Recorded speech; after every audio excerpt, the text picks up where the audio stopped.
Hey everybody, this is Silver Spook, and this is the Silver Spook video on the TV show Devs that aired on Hulu. Quantum arms races, free will, and guilt, and how predestination narratives alleviate guilty consciences. Anyway, so don't forget to share the stream, uh, uh, consider supporting us through direct support through Ko-Fi and/or the Patreon, etc. And yeah, so we'll just jump right into it. Devs is a show that, as I said, I think it aired on Hulu FX in 2020. It does star the one of the stars of Parks and Rec, um, who played Ron Swanson. Forget his name right now, but it is created by the showrunner of um, the creator of Annihilation, as well as what was the other show that he recently did? Ex Machina. And I think he also worked on 28 Days to Later back in the early noughties. But anyways, so Alex Garland. And so Devs is a show that is, at least on the surface, let me get the synopsis of it. I was just looking at it. On the surface, Devs is a show that is about a major mega giant tech company, the CEO of which is I believe he's described as rich as God. Yeah. So Lily Chan, Sonoya Mizuno. I should close that before I get copyright stricken or something. Sonoya Mizuno plays a young computer engineer, thinks a development division of the San Francisco tech company that she works for may be behind the disappearance of her boyfriend in this miniseries from Alex Garland. And so Devs, let's get some other pictures up on the screen. So so that's Lily is one of the employees at this tech company. Lily is, I believe, working on encryption. If it's an encryption, it's there are different divisions, but Lily works on breaking and making and breaking encryption schemes, and is a coder and mathematician, like many other people working at this company. And so the guy on the right there in that picture is the owner of the tech company, Mr. Forrest. What is his name? Devs Forrest. Last name. What's his name? I can never remember people's names. Nick Offerman plays Forrest, and what is his last name?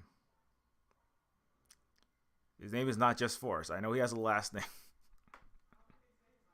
They don't say his last name? Okay, they don't say his last name. Anyway, Forrest, we'll call him Forrest Zucker Bezos, or Forrest Musk Walton, Forrest Musk Gates Page Schmidt. That's his name. Anyways, okay.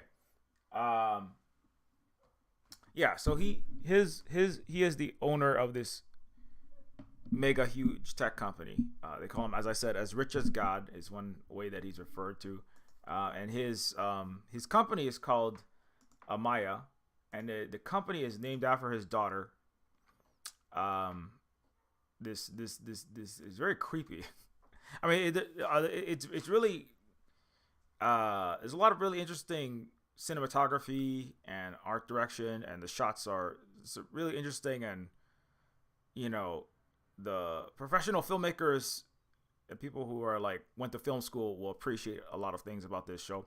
The pacing can be kind of slow, but it's kind of like, it's not quite Tarkovsky slow. It's faster than 2001. It's not quite 20th century Kubrick. It's a little faster than that, but it does have some like 20-second long pans, and it has a very San Francisco. I call it a very San Francisco soundtrack. It's very lots of experimental. I used to work in like I actually created a independent practicum in my computer science degree that I my degree is actually in computer science, but we had a whole class just specifically on experimental electronic digital music design. I forget. And me and my friend Nick, we created our own class. It was a practicum that we designed our own curriculum actually, and it was called forget the exact title of it, but basically it was all using computer technology and chopping up little bits of. I created this song called, actually it's on this YouTube channel. Let me see if I can find it. In part of this class when I was working in computer science and music at the intersection of audio, music, and at the intersection of music, and I might not be able to find it. Okay, anyways.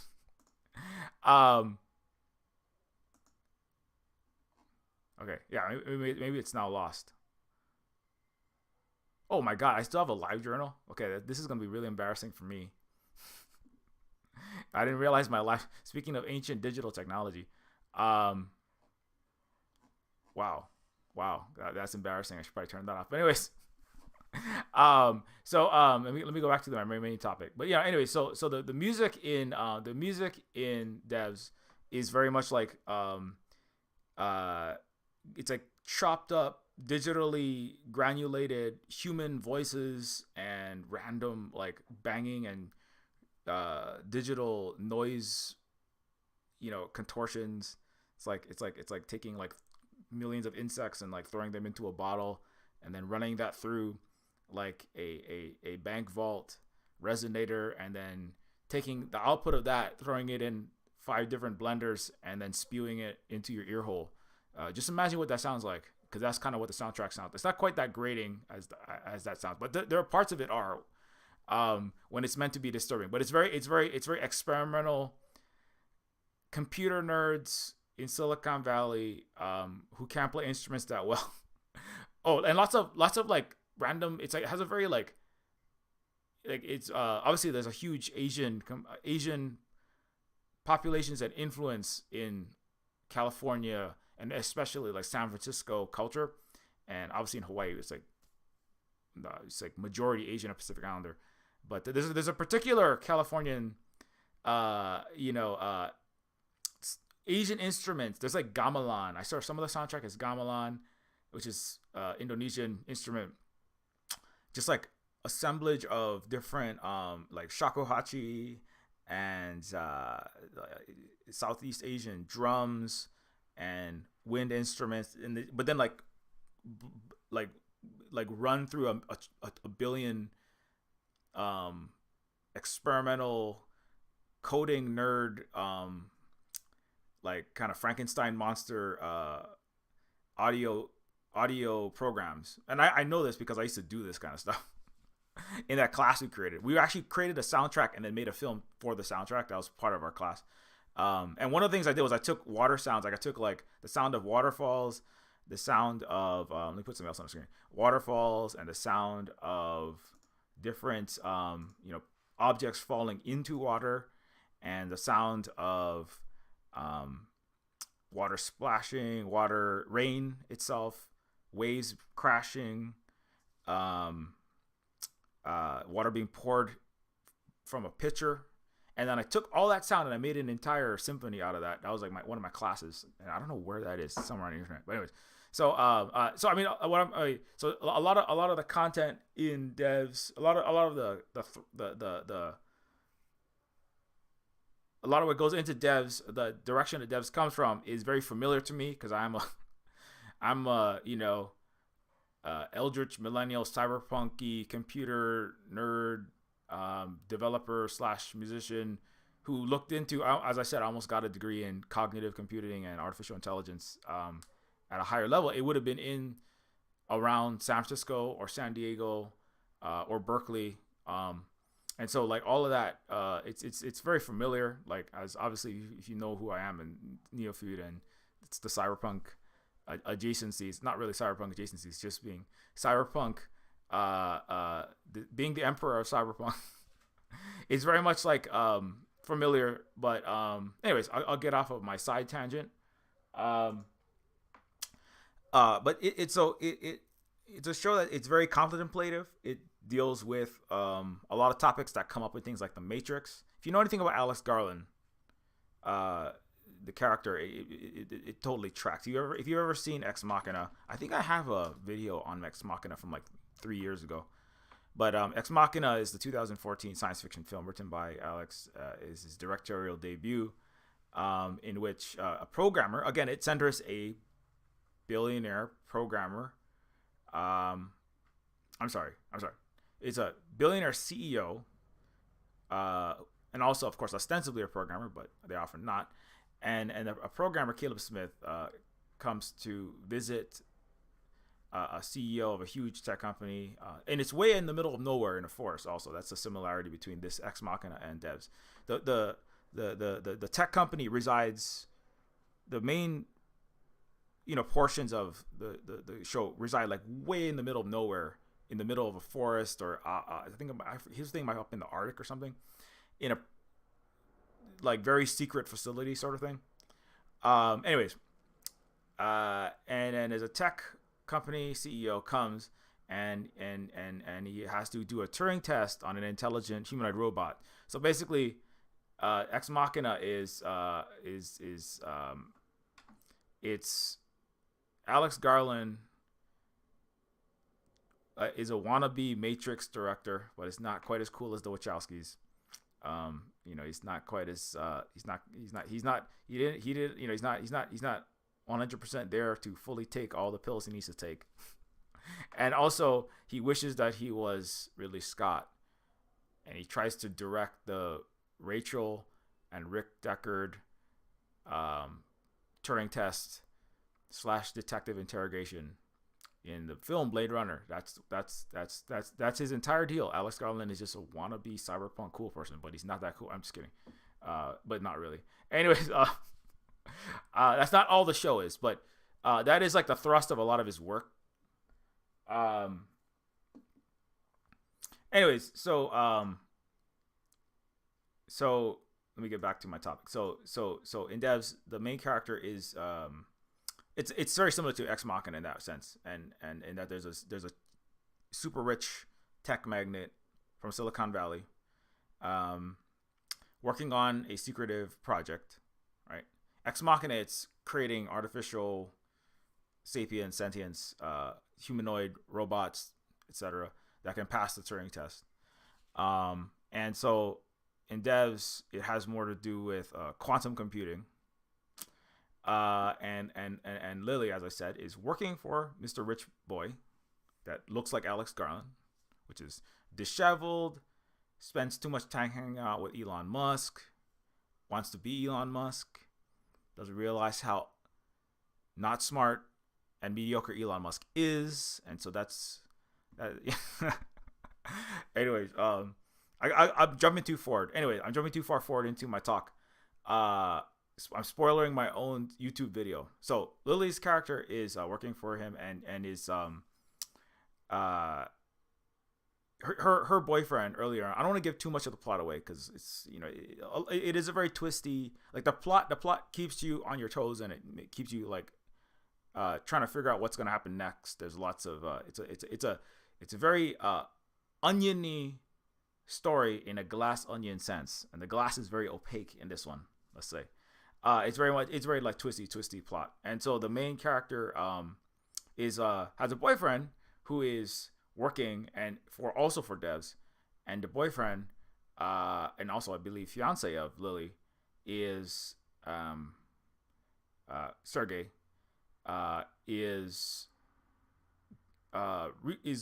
gets hired early on, or is goes in for an interview, and then he suddenly gets hired into this super secretive and very prestigious division of the Amaya tech company, right? It's kind of like imagine Facebook crossed with Tesla, just some giant mega tech company. And so it's Amaya has a secretive division called Devs, right? So and the Devs division is nobody can know about it. Nobody except for the people that are involved in it, the devs division is completely private, and you go through this. It's really weird. You go through this weird forest. You walk through this redwood forest area with all of these. They're like the modern, professional illumination ring lights, but they're like they're like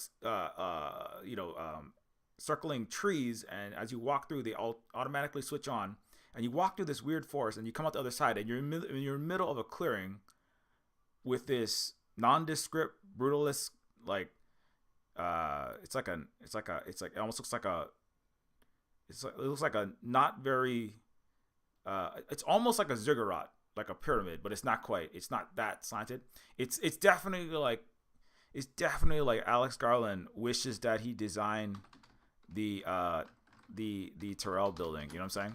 It's like a mini Terrell building. I swear to God, it's like a mini. The thing about now, it's a mini Terrell building that's not quite as slanted, and it's about 1,000th the scale. It's big, but it's not dwarfing the entire city of Los Angeles as it is in Blade Runner. But let me see if I can find that the devs. But this is, you walk through this forest, and then you come into the devs building.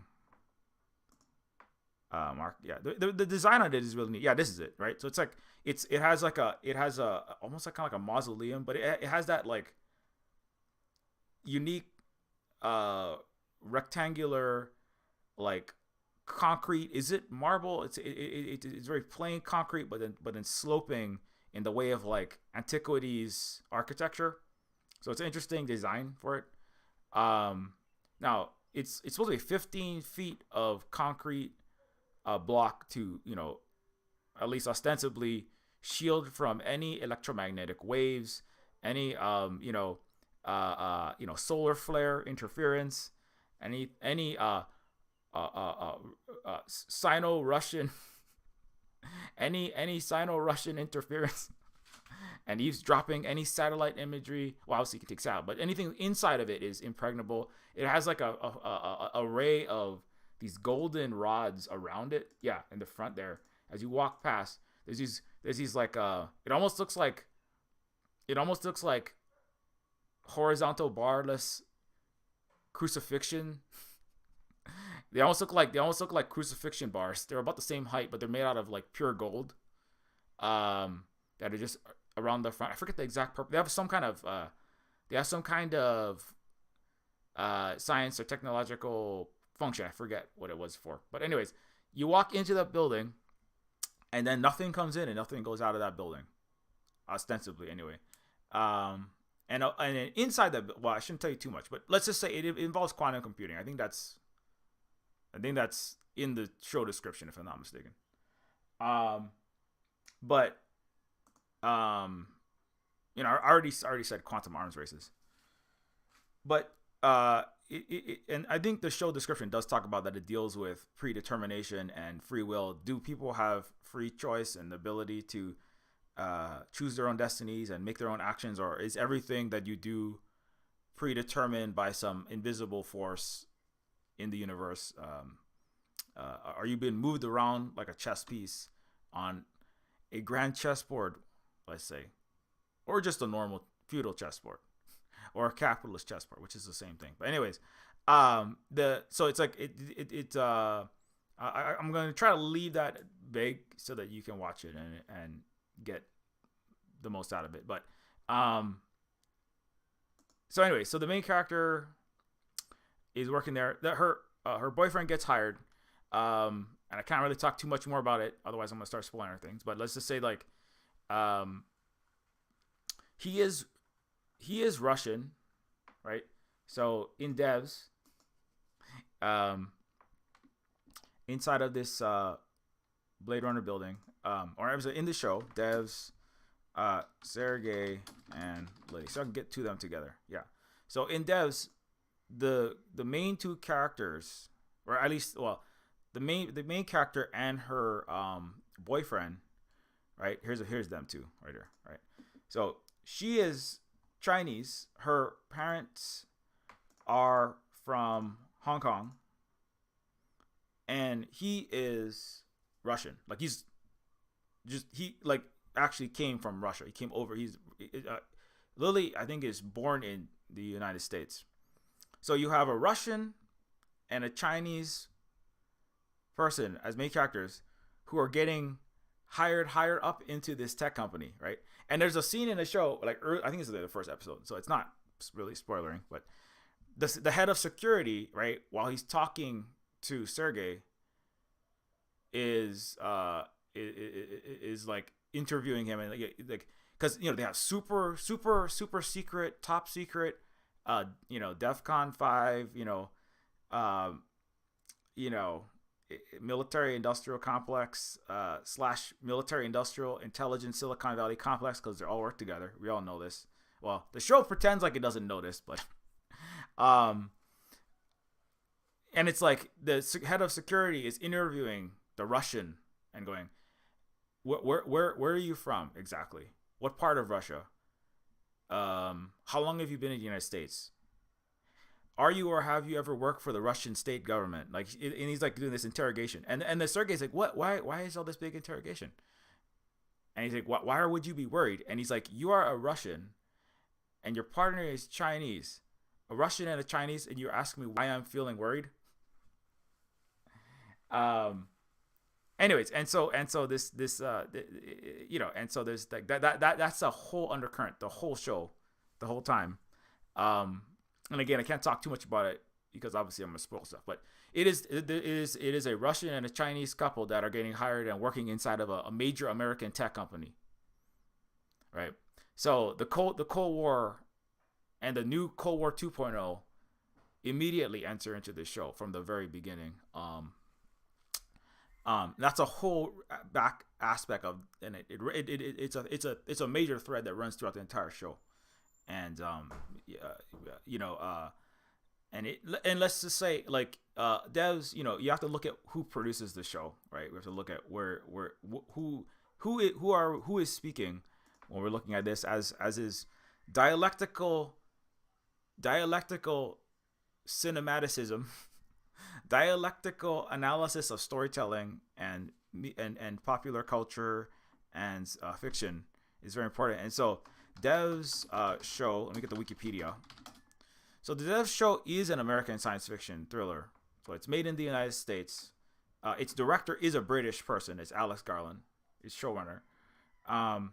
It was created for FX on Hulu. Hulu is owned by Disney, so that's, you already know. If you don't know who Disney is, you should know who that is by now. They also created such great American imperial propaganda as, obviously, the entire Marvel Cinematic Universe.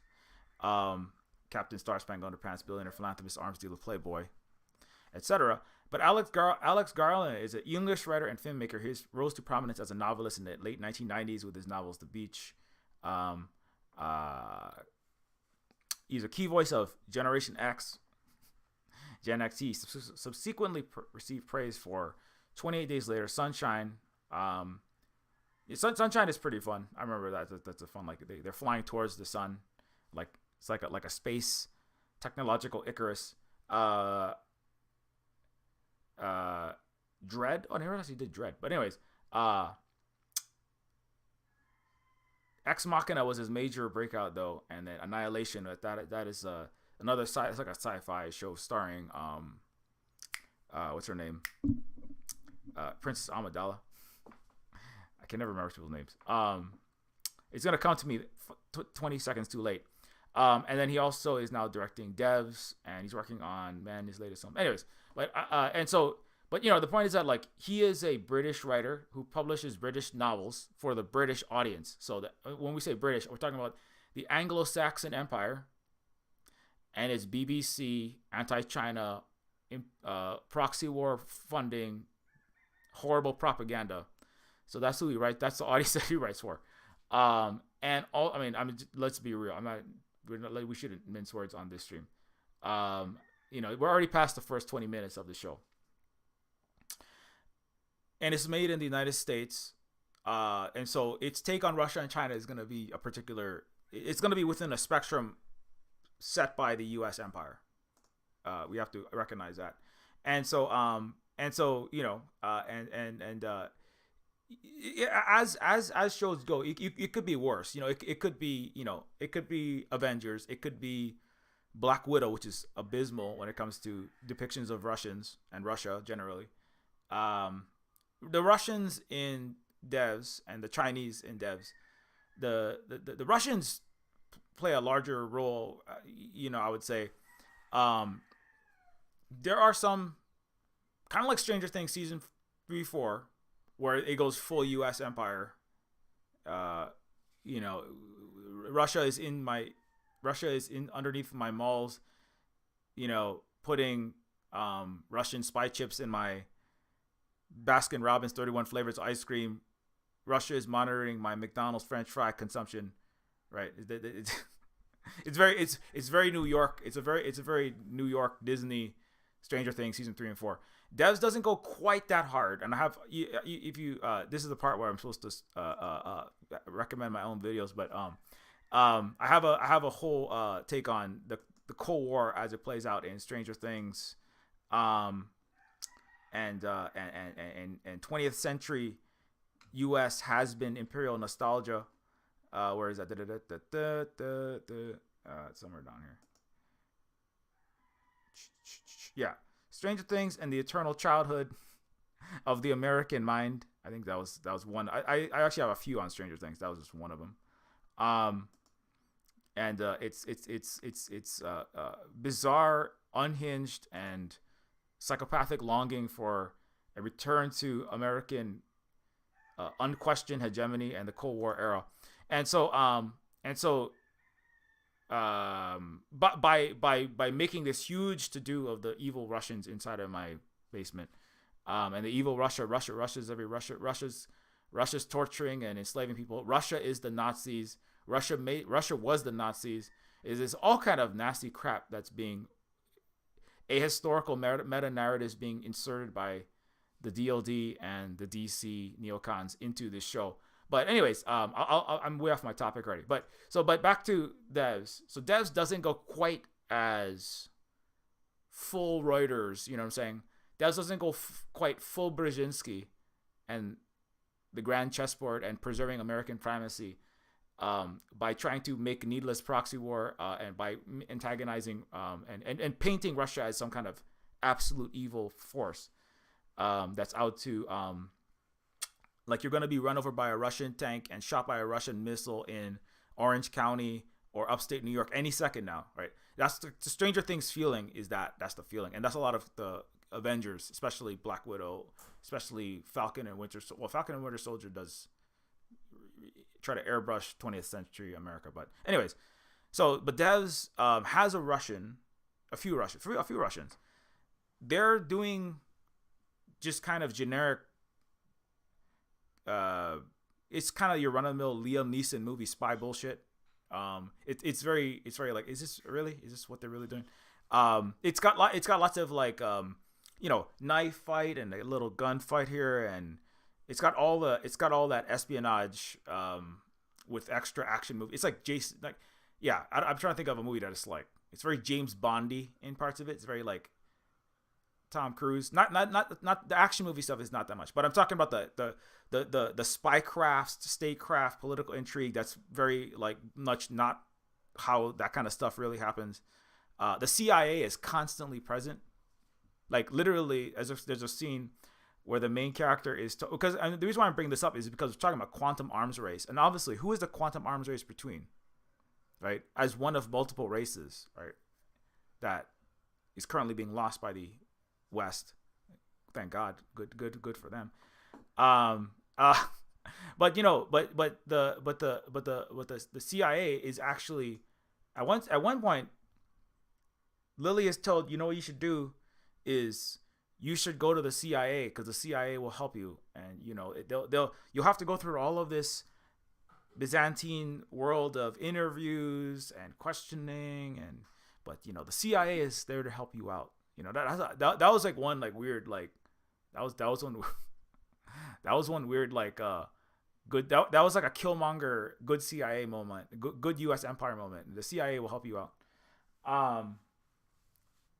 and it was like anyway, but that's one of the points where it comes in, where the U.S. versus the U.S. empire versus counter hegemonic Russia, China, nemesis, as part of this as part of the storytelling comes into play, where the arms race comes into play. There could be like, it's kind of like the head of security, right? Let's see, devs head of security, and I shouldn't say what entity he has. It's clear that he is some kind of intelligence or military dude before. Actually, at this point, I should probably just say, like, there's gonna be some things I'm gonna be dropped. That's gonna be, it's hard to really talk about the show without getting into more. Zach Grenier plays Kenton, the head of security for the cutting edge technology company Maya, right? And and he's ex intelligence, U.S. intelligence. But the thing is, nobody is ever really ex U.S. intelligence. The entire corporate world is completely entwined with the state, and there's a constant revolving door.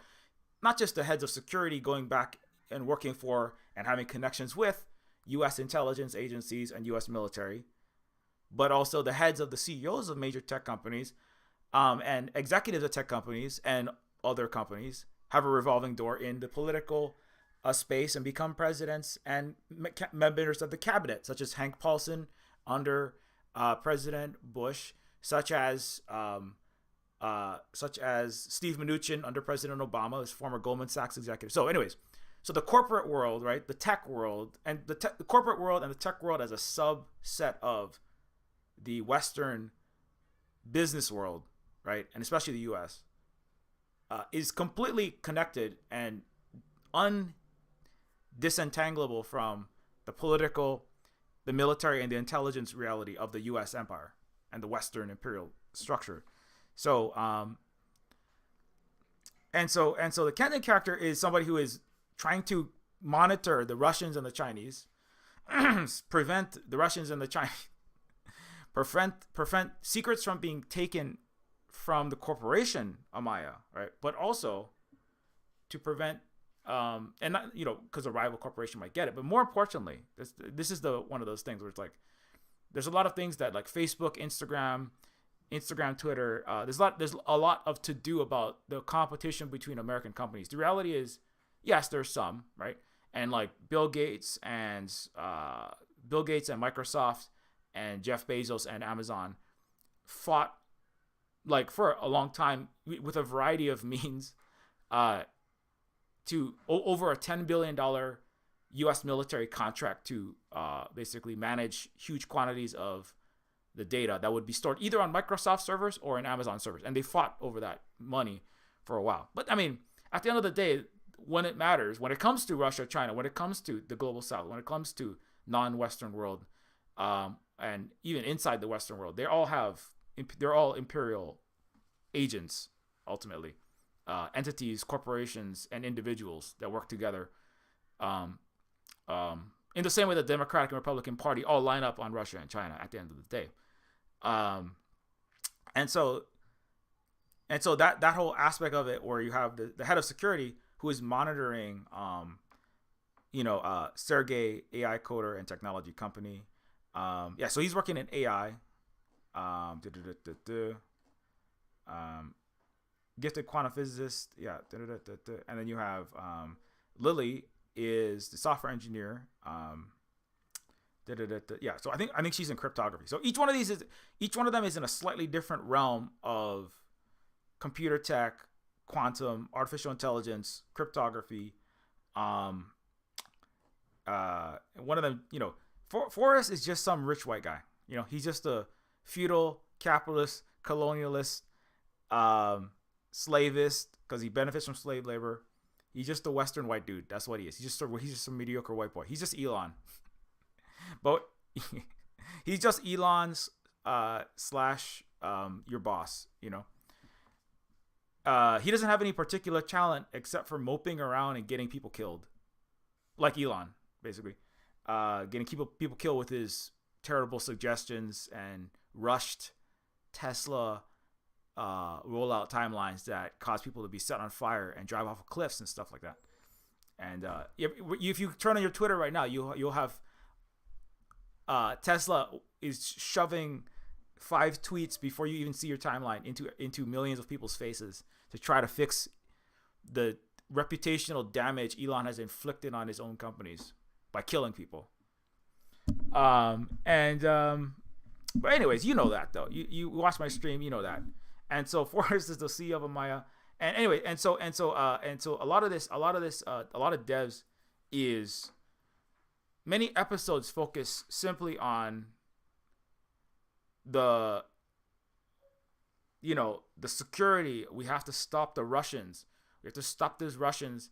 And this particular Russian spy, he might be a Russian spy stealing our technology. We have to stop them coming and stealing our technology. Now, there are at least some characters who are sympathetic Russians, but at the same time, Stranger Things had one more sympathetic Russian. That was the Stranger Things Russian guard.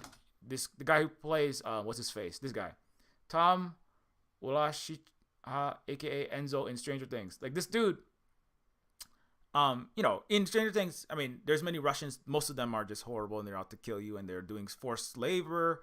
They're supporting Nazis, right? They're doing all the things that the U.S. does, and it's pure projection. But that's normal Western media, and also it's history and news media. But they have at least one sympathetic Russian who works with the American protagonist and ex-U.S. military soldier, right? They're what's his name? Hopper, right? So they have one kind of sympathetic Russian, and so similarly, there's at least one or two that are not too terrible in this show, and so it's not as bad as it could be in the proxy war imperial propaganda arena, but it's still an Anglo-Saxon, it's a UK director, and it's an American corporate production, so it is what it is. And so, so that's a major part of it. So it literally is a quantum arms race, and that's part of what the story is about the Russians and or Chinese trying to steal American quantum technology and bring it back so that they can beat the Americans in planetary, technological, and military, and then economic supremacy that are all synergistically entwined with each other, etc. So that's a major part of that show, and then free will and guilt, and we'll get to that. Let me just try to move it one thing at a time. And so, obviously, quantum, the super secret thing, right? This super secret golden room with levitating, flowing. I mean, it's beautiful shots. There's really nice scenery in devs. We have this mini, Alice Garland couldn't get Ridley Scott's miniaturization and building greebling team. Greebling means putting mass quantities of minute details, embellishing, downscale model Death Stars, spacecraft, Star Destroyers, tech buildings like the Terrell building, and then adding lots of little details to make it look like a small object is really big, right? And so Alice Garland could only afford, the discount team, and so he could only make a small Terrell building. And but I mean, I'm joking. I'm not saying that he's trying to do Blade Runner, but he is. But it's it's like there's lots of really cool sets, and then inside of this secretive building and powerful building, you have devs gold interior. I'm trying to get something. It has lots of really cool shots. You have this really cool quantum supercomputer, and there's constantly think about it now. It is so Blade Runner 2049 in a lot of ways. It looks like the really complicated lighting schemes, where the light is coming on and off and on and off constantly. Inside of the devs building, it looks like the Blade Runner. Let me get another. I'm sorry, my brain is just firing on too many cylinders when I don't want it to. But I gotta compare and contrast these shots. The Wallace building in Blade Runner 2049. the interior of the Wallace building has this flowing, constantly shifting golden light, specifically gold. Um, and the interior of the Devs building, it definitely very much resembles that. It's constantly shifting at every 5 seconds or so. The lighting is constantly changing, and we get kind of annoying. You think about it. Imagine you're going from like near daylight, like, I mean, it's a beautiful gold. It's a very like warm tone, but it's like near daylight brightness to like late dusk every 5 to 10 seconds. Just imagine you're in a room where that's happening. I don't know how I don't want to be able to work in that condition. I can barely see. I got like sextuple vision because of elongated cornea, keratoconus, eye defects. Probably gonna have some kind of, knock on wood, myopia, cataracts later.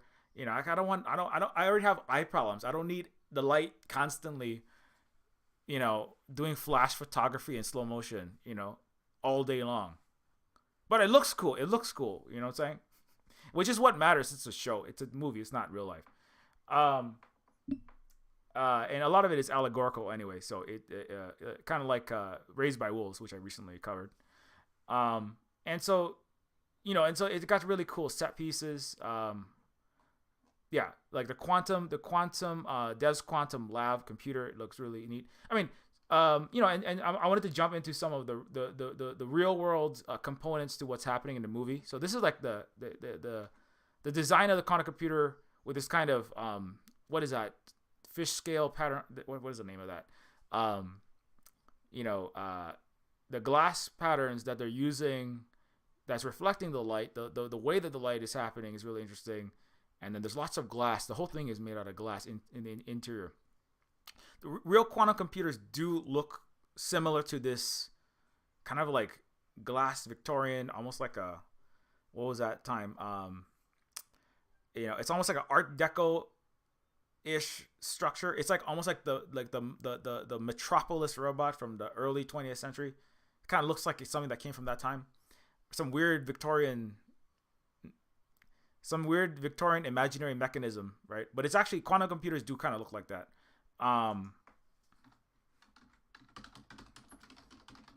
Okay, not that one, but we'll get to that.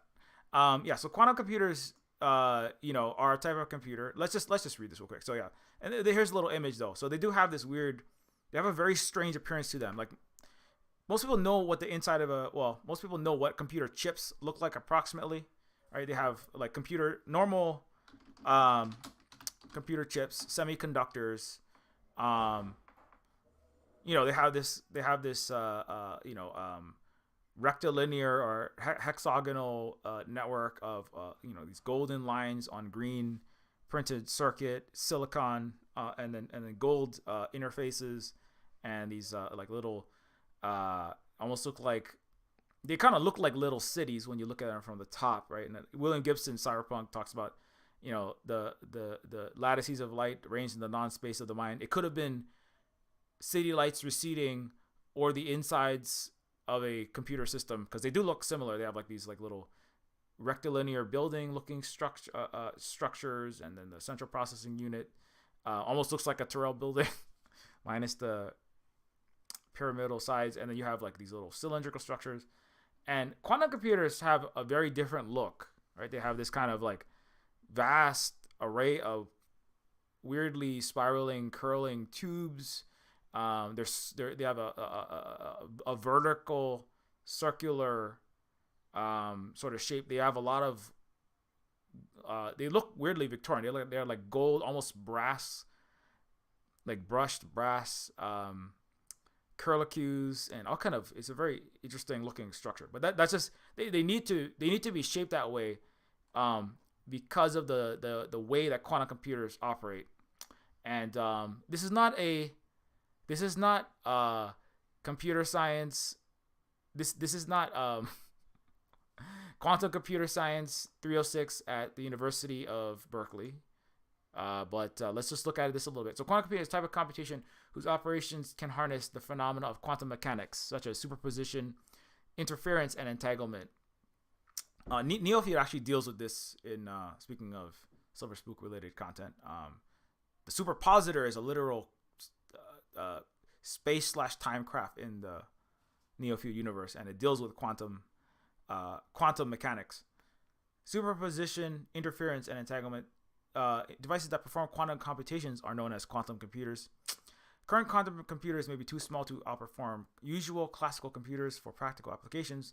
Larger realizations are believed to be capable of solving certain computational problems, such as integer factor. Anyways, they're encryption basically. The Chinese have already. To be clear, the Chinese have already. It's kind of it is somewhat of a misnomer. It is somewhat of a. I'm kind of being slightly. The U.S. will argue differently, but it's not quite correct to say it's a quantum arms race. It's kind of like a quantum. It's kind of like a quantum already won race. The Chinese have already won, and I'm going to get to that soon. The Chinese and the not the U.S. has already won, basically. There is a Chinese quantum encryption, both encryption algorithm and also the entanglement property is also used to have eavesdropping free communication, which is another form of it's not necessarily encryption, but it is like maintaining secrecy in data, or maintaining privacy in data. Where if you listen to a one of the elementary particles passing between a quantum entangle quantum secured communication. Anyone who attempts, it's like, imagine like a spy, right? Speaking of spying and this whole Chinese Russian, spying facility. The U.S. is very disappointed because they're like, that's why a lot of CIA got kicked out of China. They all got found out and part of it is because of the Chinese hyper advances that are way beyond anything that the U.S. and the West is capable of. And that's part of the reason how they're figuring out who's spying in many different forms inside and outside of China. A quantum secured communication, if anyone listens to, let's just say you say, hello, you type text, TikTok video, or through voice chat, communicate hello from one place to another. The digital packets being transmitted, right, through your phone or through your whatever device you're using, can be listened to, right, between you and your phone, where it goes through, bounces off a satellite, goes through an ISP, goes through a Wi-Fi tower, and through a Byzantine network of the internet that is going to eventually arrive at your friend or your boss or your coworker at the university. You're saying, hello, it's time to start our Zoom chat. Anybody can listen in between. Well, not anybody, but it's somebody could be listening between the point where you said hello and the receiver in 1,000 miles from you in the other side of the United States. It receives that packet. Any number of people could be listening and are listening. That's the whole thing about privacy. And Mark Zuckerberg getting grilled by his subservient lackeys. I'm sorry, his bosses at the so-called United States congressional hearing. And so the privacy that you ostensibly have, right, is not, because anybody could be listening in a variety of ways, and somebody could just choose to give up the data, like the one that's handling it. But anyways, but they have it's secured. We have security. You have McAfee. You have you have all of these anti-spying, and we promise. We cross our heart. We promise. We're not lying. We're just the CIA. We're so honest. We're just the CIA, tech companies, capitalism, Westerners generally, Americans, people who have no scruples, qualms, ethics, and never have for the last thousands of years. We promise we're not selling your data to third parties. I swear to God. The Chinese are stealing it, and that's why you have to get off of TikTok. The Chinese are still. Really, you should get on TikTok so the Chinese can beat your overlords faster and then bring socialism to America. But anyways, I'll stop going off. But so quantum secure communications means that any transmission from point A to point B, if anybody is listening to that transmission, the entanglement principle, right? Anyway, this gets into quantum science, which is I know this is not what you're probably here for, but we're a bunch of nerds, right? Quantum entanglement occurs when a group of particles are generated or interact or share spatial proximity in a way that a quantum state of each particle cannot be described independently of the state of the others, including when the particles are separated by a large distance. So a particle that interacts with another particle could be sent to Mars, right? It could be sent very far. It could be sent like a halfway across the universe, right? Or it could be, right next to the other particle. But if you interact with particle A, particle B, particle B is also impacted, or they cannot be separated, right? And so with quantum secure, the two entangled particles, when the second particle reaches its destination, doesn't matter how far it is, right? So it said if you're in California, you're talking to someone in New York City, when they receive that communication, quantum secure means that like if any observer is observing anything between A and B, you know instantaneously because of the property of quantum entanglement. And so that makes it basically impossible to spy on those communications. And the Chinese achieved that years ago. It's already done. It's already over. The U.S. just hasn't admitted to itself how garbage it is, and the West. And putting capitalist, feudalist, slavist, colonialist shit lords like Elon, and just having a system like capitalism in place, giving idiots like Elon, Miles in the Glass Onion, Zuckerberg, that are also a kakistocracy. Speaking again, reverting back to my previous video, kakistocracy, which is government by people with bright white pants. Kakistocracy, a bunch of British safari lovers and American golfing white men. Kakistocracy. Kakistocracy means rule by the worst and the least qualified, and the most moronic, and the most malicious and unethical. But that's what the West has had forever, basically. So since Greece and Rome, absolutely. So kakistocracy, though, because the people are not, because the tech companies, the people who would be manufacturing and allocating resources competently into science, technology, engineering to produce and research and develop better quantum technology, normal computing technology, renewable energy, all these things, right? The socialism with Chinese characteristics system and other systems as well, but certainly the Chinese are the preeminent in the post-imperial, post-barbarism world where the West doesn't lead anything anymore. Thank God. The Chinese are vastly surpassing because of their economic, political, social systems connected to a deep and long history that I don't have time to even begin to touch on at this moment. But so the quantum communication, it's weirdly it is like a matryoshka box within a box within a box, because quantum technology and quantum computing technology and quantum encryption technology are all like integrally wrapped up in arms races, or in technological races. Arms race is really a Western phenomenon. It's really like it should be a technological win-win friendly competition. That's what the Chinese often describe it as. But the United States sees it as an arms race where one will obliterate, suffocate, destroy, and enslave the other. But that's just because the U.S. is the new star-spangled Rome / Britain / France, etc. And their only garbage comes out of Europe. So anyway, so in the West, so it's not really an arms race, right? Because it's not about making quantum bombs. That is there's a show starring Bruce Willis. It's all about quantum bombs that blow up entire solar systems, because that's the only thing that Westerners can figure out how to do, is turn a thing into some kind of horrific weapon, whether that's Chinese black powder or computer technology.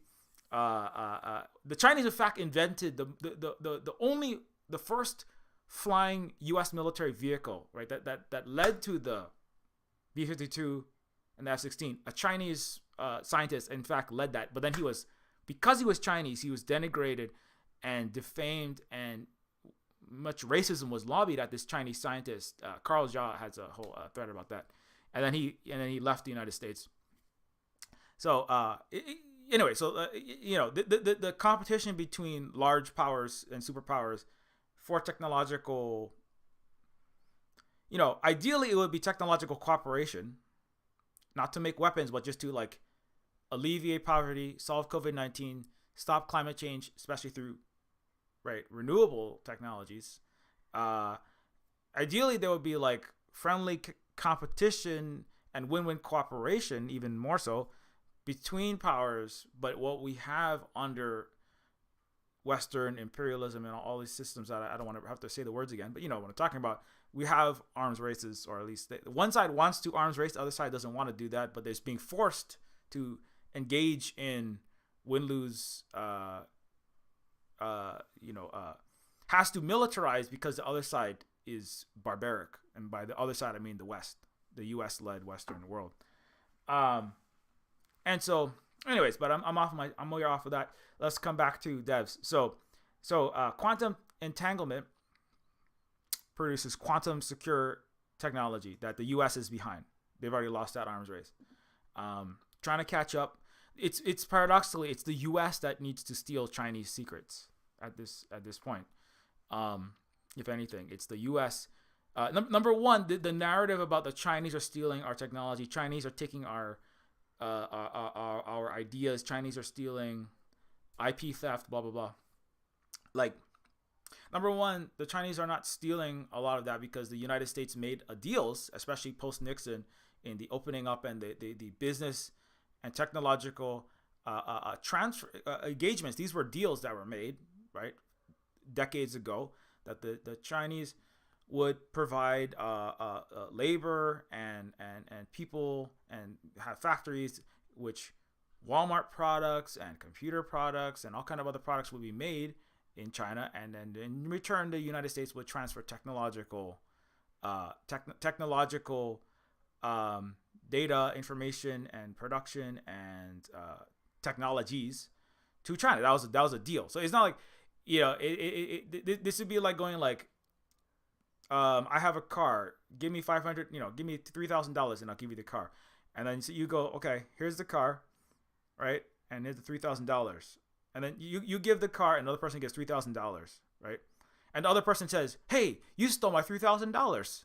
What? Give me my $3,000. I was like, no, you agreed that I would give you this car. I'll give you this Toyota Corolla or whatever. And then you give me the $3,000, and then I give you the car, and then you give me $3,000.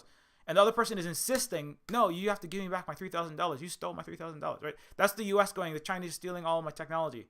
It's like, no, this was a trade. If you didn't want to do it now, it's not good for the United States now because the technologies are helping China to get ahead. Now the thing is, if colonialism never happened, there wouldn't even be, China would be ahead of the West. But because of colonialism, China has fallen behind. China was ahead of the West for millennia. And we're going to get to that. Speaking of arms races and technology races, the printing press was active in China centuries before Gutenberg thought about printing out a Bible, and any Luther stamped 90 plus grievances on the side of a European church door. The Chinese were ahead in. I mean, I go over that often, so I don't feel like I want to belabor that. The Chinese were ahead in black powder, gunpowder, technologies such as the paper, obviously, that they invented, the printing press, literature. I was just reading about Chinese women's literature. There were entire bodies of Chinese women's literature and art. When Mary Wollstonecraft, like centuries later, Mary Wollstonecraft was just trying to get some recognition, right? And Frankenstein, and a lot of all women who were trying to write in written were like be encouraged to write under men's names, and just having were outright stolen by men. And there were entire bodies of work in China 500 years before Europeans thought about that, right? Just as one, that's a social and cultural advancement on the back of printing and other technologies that had already well advanced. And it was only really, and the manufacturing of textiles was more advanced in China in the at the beginning of the 1800s, or like pre-Opium War era.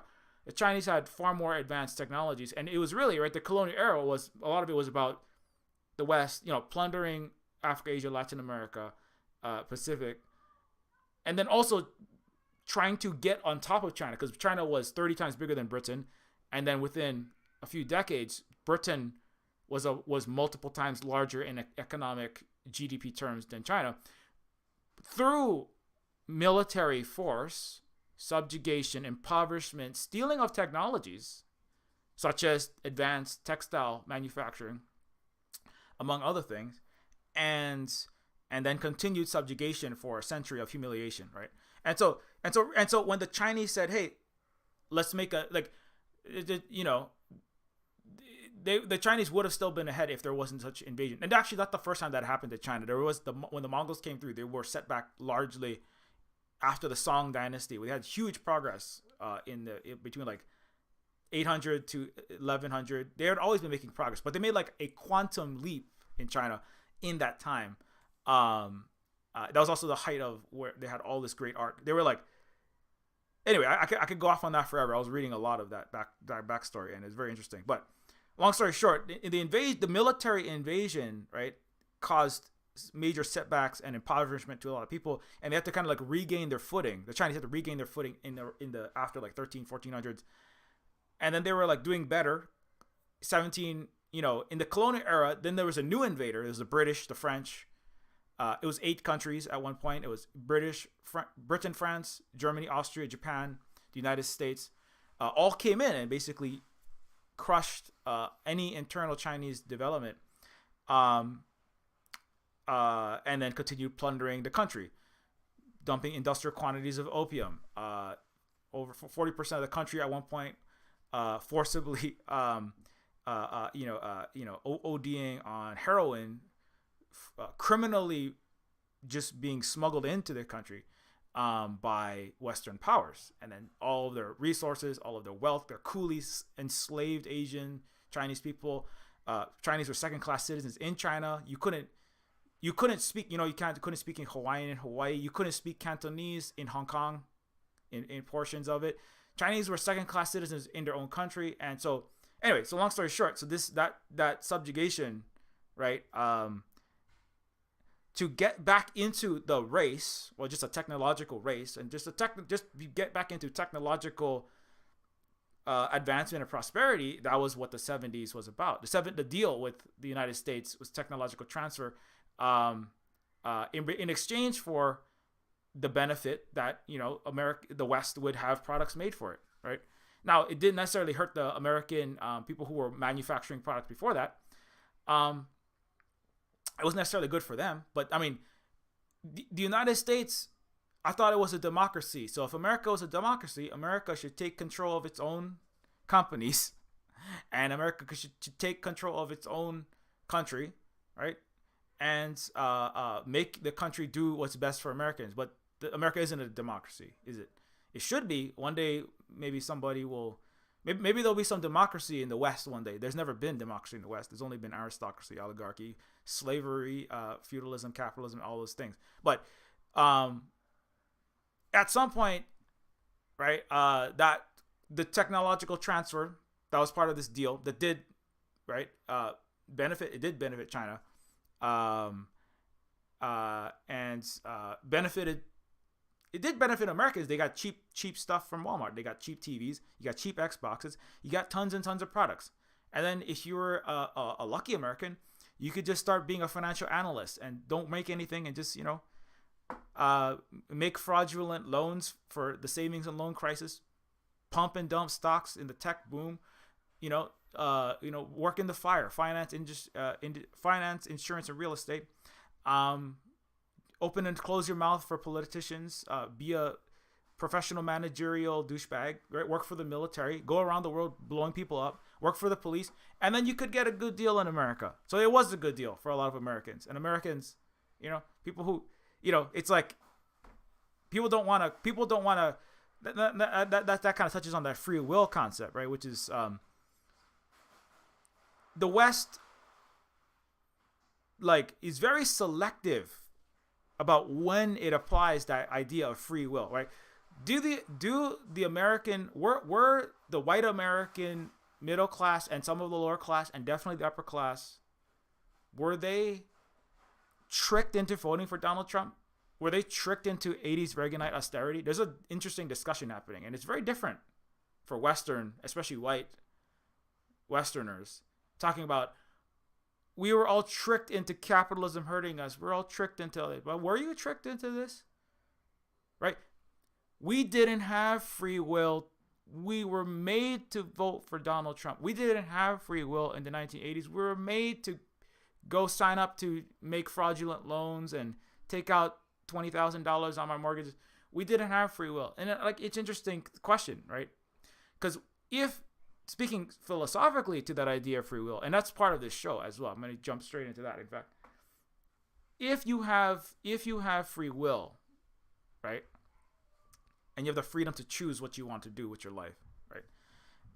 Now that it's like, oh, that's what we want. That's great because we want freedom of choice. We want free markets. We want free speech. We want freedoms. All these freedoms. All of my rights and my freedoms. Freedom to pursue our rational self-interest. Freedom of life, liberty, and property. Freedoms of all these freedom and a free will of our God-given. We are the West. We are the free land of the Greek independent free men who freely chose to freely fight the terrible Xerxes in the movie 300. We are the free people. We're all free individuals, right? We're the individual. The East is despotic hive mind, Oriental despotisms. They don't. Nobody has a soul. Nobody has a free will. They're all brainwashed, under control by some kind of pheromone secreted by the Xi Jinping Emperor Queen Bee or something. And they're all the men are all feminized because they're all lesser and women are all lesser. That's why Chinese are only allowed to do cooking and cleaning in the United States after 1800. And these lesser peoples, they're just smaller, lesser, less free people. These people are not free, but we're free, except when we don't want to be. Right? So that's the paradox of the West is if you have free will and terrible things happen, right? Like, let's say, for example, like in this show, well, I shouldn't give it. Mr. Man in the Middle is very guilty because basically he caused the death of his wife and kid in a certain sense, right? He makes a really bad decision and his wife and his daughter die, right? And that sucks and it's terrible. It's not good. But he spends the rest of his life basically trying to prove to the universe by spending billions of dollars to prove that nobody has free will. Because if we can prove that nobody has free will, right, through some, through some massive, elaborate, labyrinthine scheme of quantum mechanics and mind fuckery in a Matrix-esque sort of way, by making some machine that proves that there's no such thing and everything is predetermined by some ultimate quantum supercomputer. That's obviously Chinese. The fiction is that there's going to be an American that ever invents this. America, they couldn't invent their way out of a supply chain collapse and all the semiconductors that are not coming out of Arizona as they're nuking the Taiwanese crown jewel TSMC.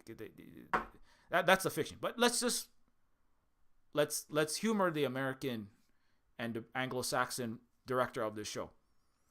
This dude is spending his entire life and all of his money and all of his time crying over his lost wife and child. And that's, loss is hard.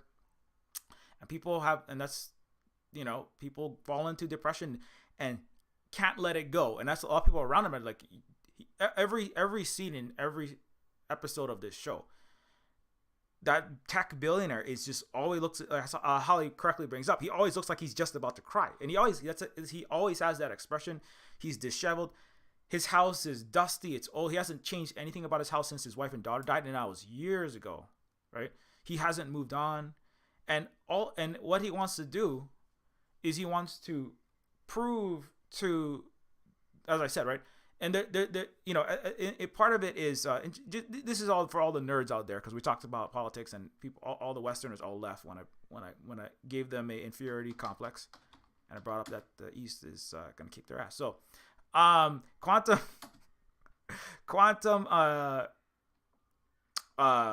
mechanics, and there's the many worlds,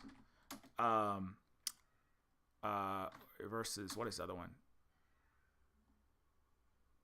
So there's a many worlds theory is one of the solutions, which is that in many worlds interpretation, it's like Doctor Strange shit, right?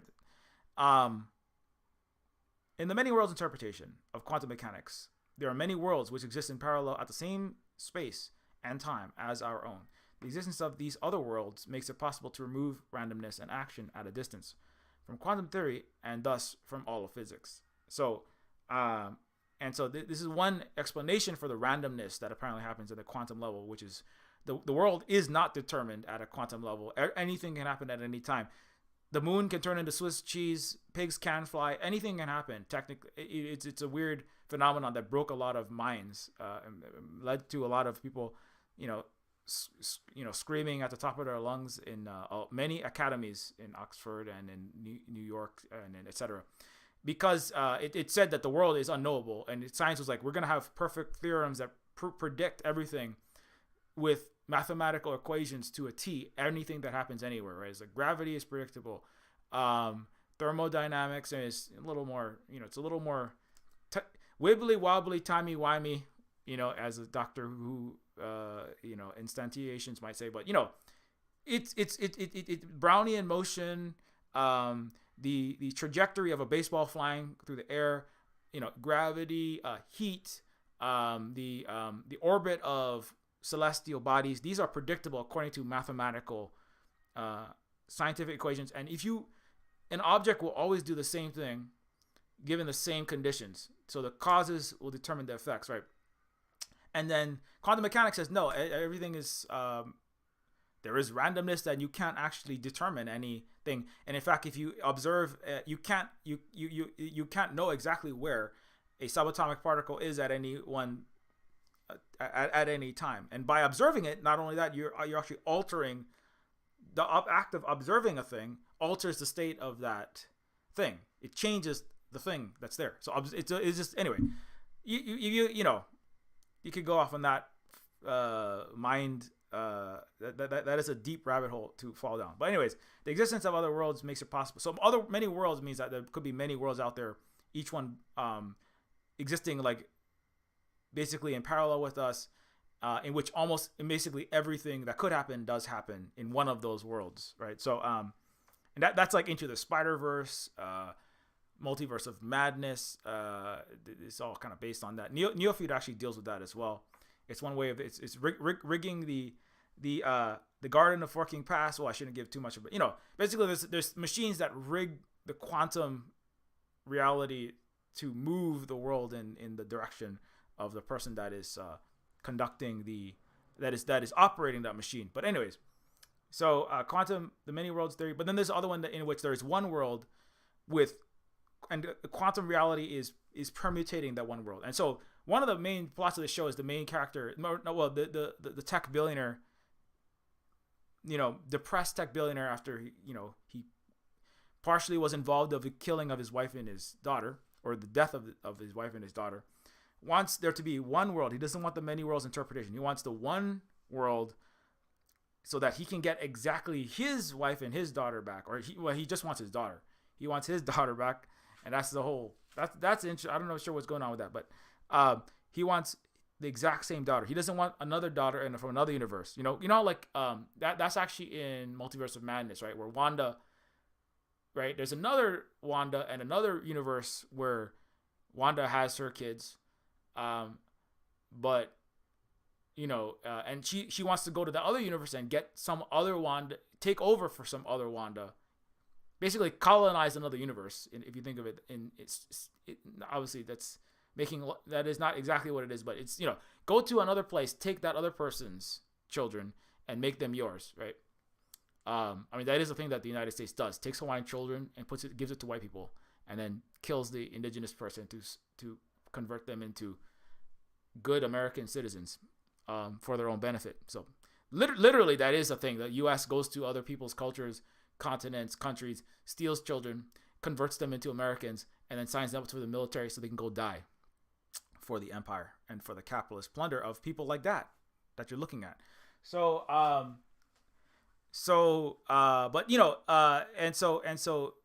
he wants exactly his kid. He doesn't want some other kid. He doesn't want another alternate universe's kids. He wants his kid. He doesn't want the WandaVision. He doesn't want the Wanda alternate. Let's see if I can get a picture of that. Alternate reality kids. Wanda Maximoff doesn't want a Billy and Tommy from some other universe. She wants her Billy and Tommy. The exact, No, in that version, she doesn't care. But anyways, I won't tell you the whole plot of WandaVision and Multiverse of Madness, because you can go watch that show. Although I do have a video about Multiverse of Madness, I think, somewhere. Anyways, so Quantum, back to the free will thing. So if he has free will, right? If Forrest, Clinton, Bush, Gates, Walton, Zucker Bezos the third doesn't, if he doesn't have free will, he can't be responsible for the death of his wife and daughter, because if he doesn't have free will, right? What he did when he picked up let's just say the thing that he did, right? That was the thing that he did that made him at least partially culpable for the death of his family was inevitable, right? He didn't choose to do that thing. It just happened because the universe and quantum, the quantum machine, the quantum computer determined that was what was going to happen, or just whatever. That's just reality. And he had no choice in the matter, right? The atoms that moved his body, right? The electromagnetic impulses inside of his, lightning storm of neuronal activity. I know billionaire white dudes don't have a lot of neuronal activity like Elon Musk, but let's humor them. So the lightning storm of electromagnetic activity, however little, caused his arm nerves that traversed his bicep and his forearm to tense, and then caused his hand to clutch around the object, and then put his hand to his ear and make a phone call and his mouth open and closed. But it wasn't him choosing it. It was just it was a sequence of causes and effects. The atoms in his body impacted the other atoms, and they made him do a thing that got his wife and daughter killed. Right? And so because of that, so the whole thing in the whole show is like, he believes that. He believes that that's what's going to happen, right? All of the world's best Chinese and Russian programmers that aren't spies, I'm going to kill all the spies. But all the best Chinese and Russian programmers and little 14-year-old non-binary kids and 60-year-old black guys and a lot of people, you got lots of people working for him, right? All the world's best South Asian, Indian coders, and they're all going to come work for me for less than minimum wage, because I can hold them in my office indefinitely and threaten them, because I'm Elon Musk and that's what I'm doing. And I'm just a Westerner. I'm a tech company, white man billionaire. And I'm going to threaten them. They're all going to work inside of my secret lab. Like Elon trying to make Twitter function. They're going to work inside of my secret lab, and they're going to make a computer that's going to make me not responsible for my wife and daughter's death, because I'm just a fucking whiny little sad white boy with billions of dollars. That's who runs the Western world. And it's pretty pathetic. You think about it that way, it's kind of pathetic, isn't it? Right? But that's the thing, right? Where he wants to get rid of the free will. And I would actually argue this is a lot of the free will and the concept of predetermination. While the free will is desired, right? The West wants to think, I'm free. I'm free to do whatever I want. I'm free to do whatever I want. I can not wear my mask in the middle of this university class or the bus, right? I'm free to not get a vaccine. I'm free to come to your, land and claim it, because you're not a white person, and you're Native American, you're Anishinaabe, or you're Hawaiian. I'm come to your land with my gunboat, and I'm gonna take it, because you aren't using it. You're savage, right? You're not a white man from Europe. So I'm free, just like I need free trade in your port in Shanghai, Macau. Because I'm free to take all your silk and your tea and your copper and all of the treasures and diamonds and jewelry and the greatest sculptures that in an entire building the size of a city that outnumbered the greatest works of the Sistine Chapel and everything that Europe had ever produced. It was called the Summer Palace, and the robbers were the French and the British white men, like Lord Elgin. And I'm free to take all of your stuff because, well, you're not even human. You're an Oriental despot. You're degenerate. You're debaucherous. You're debased. You're backward. So I'm free to commit these heinous crimes called the entire Western history. It's called colonialism. It's called racism, colonial capitalism. Anyway, I'm free, and I'm free. You are denying me free trade. Free trade was a phrase designed by British feudal/capitalist corporate elites. I keep saying that because I want to make the point later on today about feudalism and capitalism are two sides of the same Western coin. The Queen of Elizabeth, Queen Victoria oversaw this entire process. Free trade was a word that was made. It had nothing to do with liberating commerce and making a better world, and more competition will make better products. This is all claptrap disinformation that the West has been spewing for the last centuries. Free trade meant the freedom of British, especially British, but obviously the French, the Dutch, whatever European imperial barbarian wanted to come into a port, dump industrial quantities of heroin into the bodies, to manage the trade imbalances of the fine porcelain and silks and fine technologically advanced non-military products coming out of China that was coveted by Europe, right? These advanced intricate textiles, etc., that the British could not produce, right? And then the free trade was the freedom to basically be a narco-trafficking, colonial, murderer, smuggler, thief, and subjugate the Chinese. So the free trade was about free colonial subjugation. That's what it really was about. It's about giving India colonized poppy-grown drugs that were easy to make, very expensive, but very deleterious and damaging to people, and dump that into China, and then take all the actually valuable, worthwhile things out and stick it inside of British museums and stick it inside of rich British elite bodies, and or put it on their bodies, the clothes, etc., and then subjugate the Chinese and stop them from being a threat. Anyways, so free will is, for the West, is the freedom to commit the most heinous, barbaric, evil crimes the world has ever seen. Free will means the freedom to enslave black people. That's literally one of the freedoms. When black people liberated themselves, they actually, some of the French and British accused the black people of limiting the freedom of the British and the French entrepreneur. Or the owner of the black slave was having their freedoms inhibited by the slave. Do you see how paradoxical? Nothing makes fucking any sense in the West unless you are just either psychopathic or you're just ignorant and stupid as fuck. It doesn't make any fucking sense. They literally accused black slaves. And actually, the French continue to charge African countries for infringing on French business freedoms, or the French freedoms, to keep African slave colonies and African peoples enslaved. They literally, millions of dollars of debt is being repaid regularly to France by francophone speaking African countries for liberating them, for the African countries' crime of liberating themselves from the free will of the French. But this is the same thing for all Europeans. They all treat everyone in this way. Still treat the Vietnamese this way. The U.S. Treats people all over the world this way. Filling people up with as much debt as possible on bogus. That's what the IMF really does at the end of the day. On bogus charges, charging people money for things that the U.S. claims were stolen.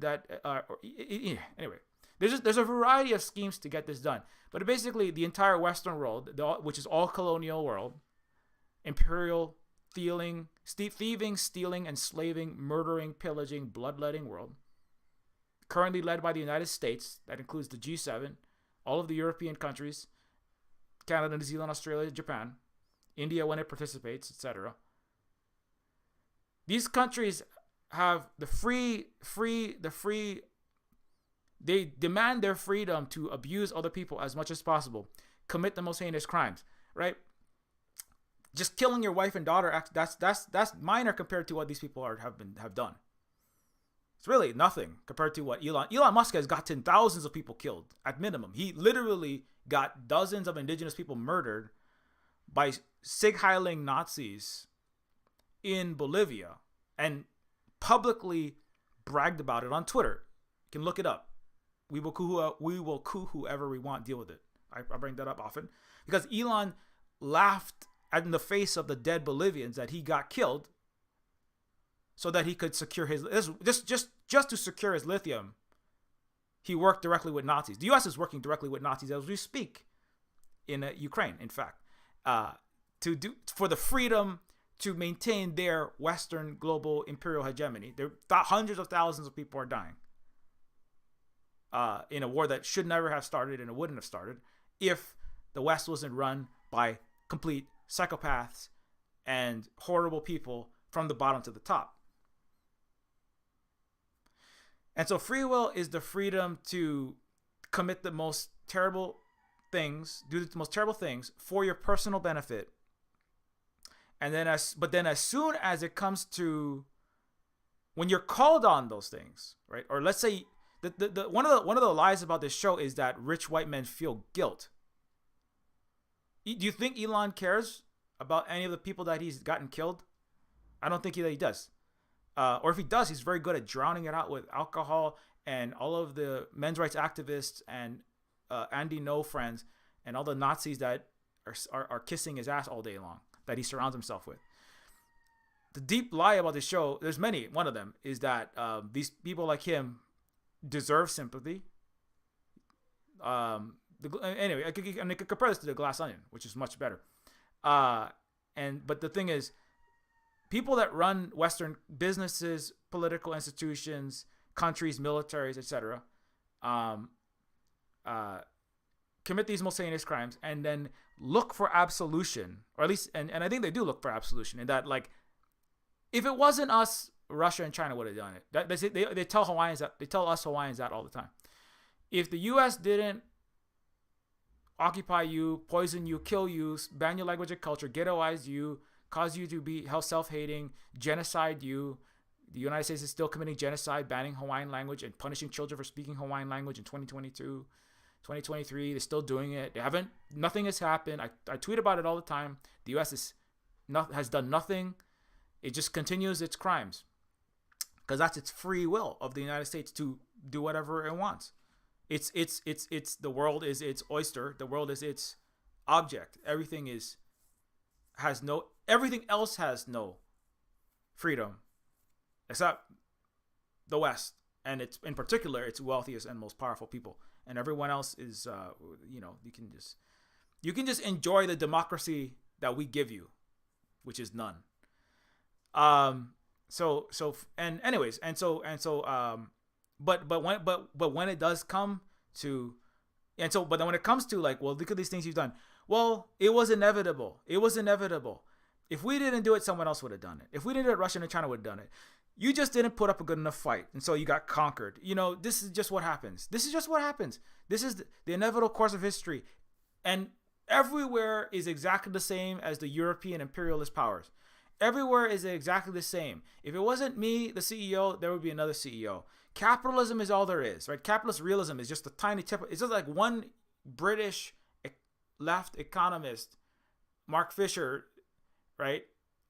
Naming the tip of a tiny iceberg of predetermination when it suits guilty Western racist, capitalist, imperialist, colonizer consciences, right? When it suits the Western mind and the Western culture and the Western society and Western storytelling, everything is predetermined, and it's not my fault, and I'm just a sad boy. Feel bad for me. When it benefits them, everything is free, and you are preventing me from getting my freedom. You see what it is? When it comes to the mugging and the robbing and the stealing and the lying, cheating, stealing, killing, you have to let me be free to do it. Once it's done, it had to have happened. But again, not, the one thing that doesn't make as much, quantum mechanics doesn't make a lot of sense, right? But the one thing more unhinged and insane than quantum mechanics is the Western mind. It makes even less sense than that. It can't. It can never make sense. It has no coherent ethics or philosophy that ever will add up, given the societies that they're from. And so, but anyways, I've gone off on that topic for a while. It's already 12:30. But I think that's very important for people to, and I want to quickly compare Forrest, the billionaire CEO, richest god tech dude, to from devs to the Glass Onion CEO, right? So let me see if I can get them side by. I'm not gonna get. Anyways, so as I brought up the most recent video before this, the Glass Onion,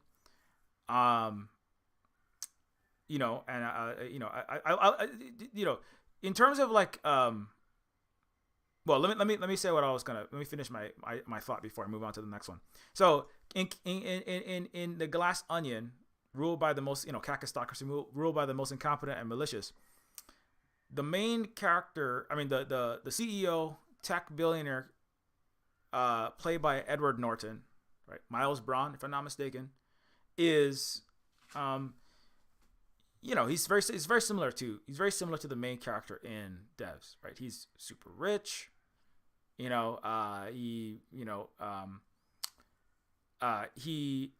is, he's super rich and he's a tech magnate. That's actually where a lot of similarities end.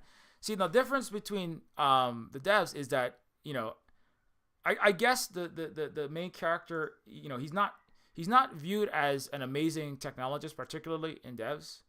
So at least there's that, right?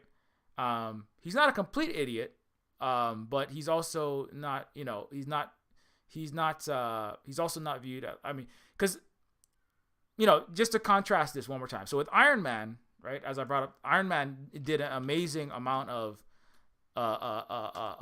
damage to the. It reinforced the nasty horribleness of the Western capitalist world, because Iron Man suggests that the CEOs of tech companies, right, the business magnate, the tech giant leaders, deserve the money that they make. I elaborated on that point last time, right? And Iron Man suggests that he is millions of times smarter because he could literally invent his way out of a cave using like a half-eaten can of tuna fish and like a pen light and 2 9-volt batteries. He invented nuclear fusion, right? While for breakfast, it's like, what? Anyways, but it suggests this narrative, and that's not the only time. He's constantly, referred to as a one-man, great white man, billionaire genius dude, right? So that version of the tech, that version of the technologist CEO, so-called Renaissance man, right? Genius, quote unquote genius with a capital G, that is the Western narrative, right? That and Elon repeats that. That's really destructive character. In the Glass Onion, you have a character who is, at least he's.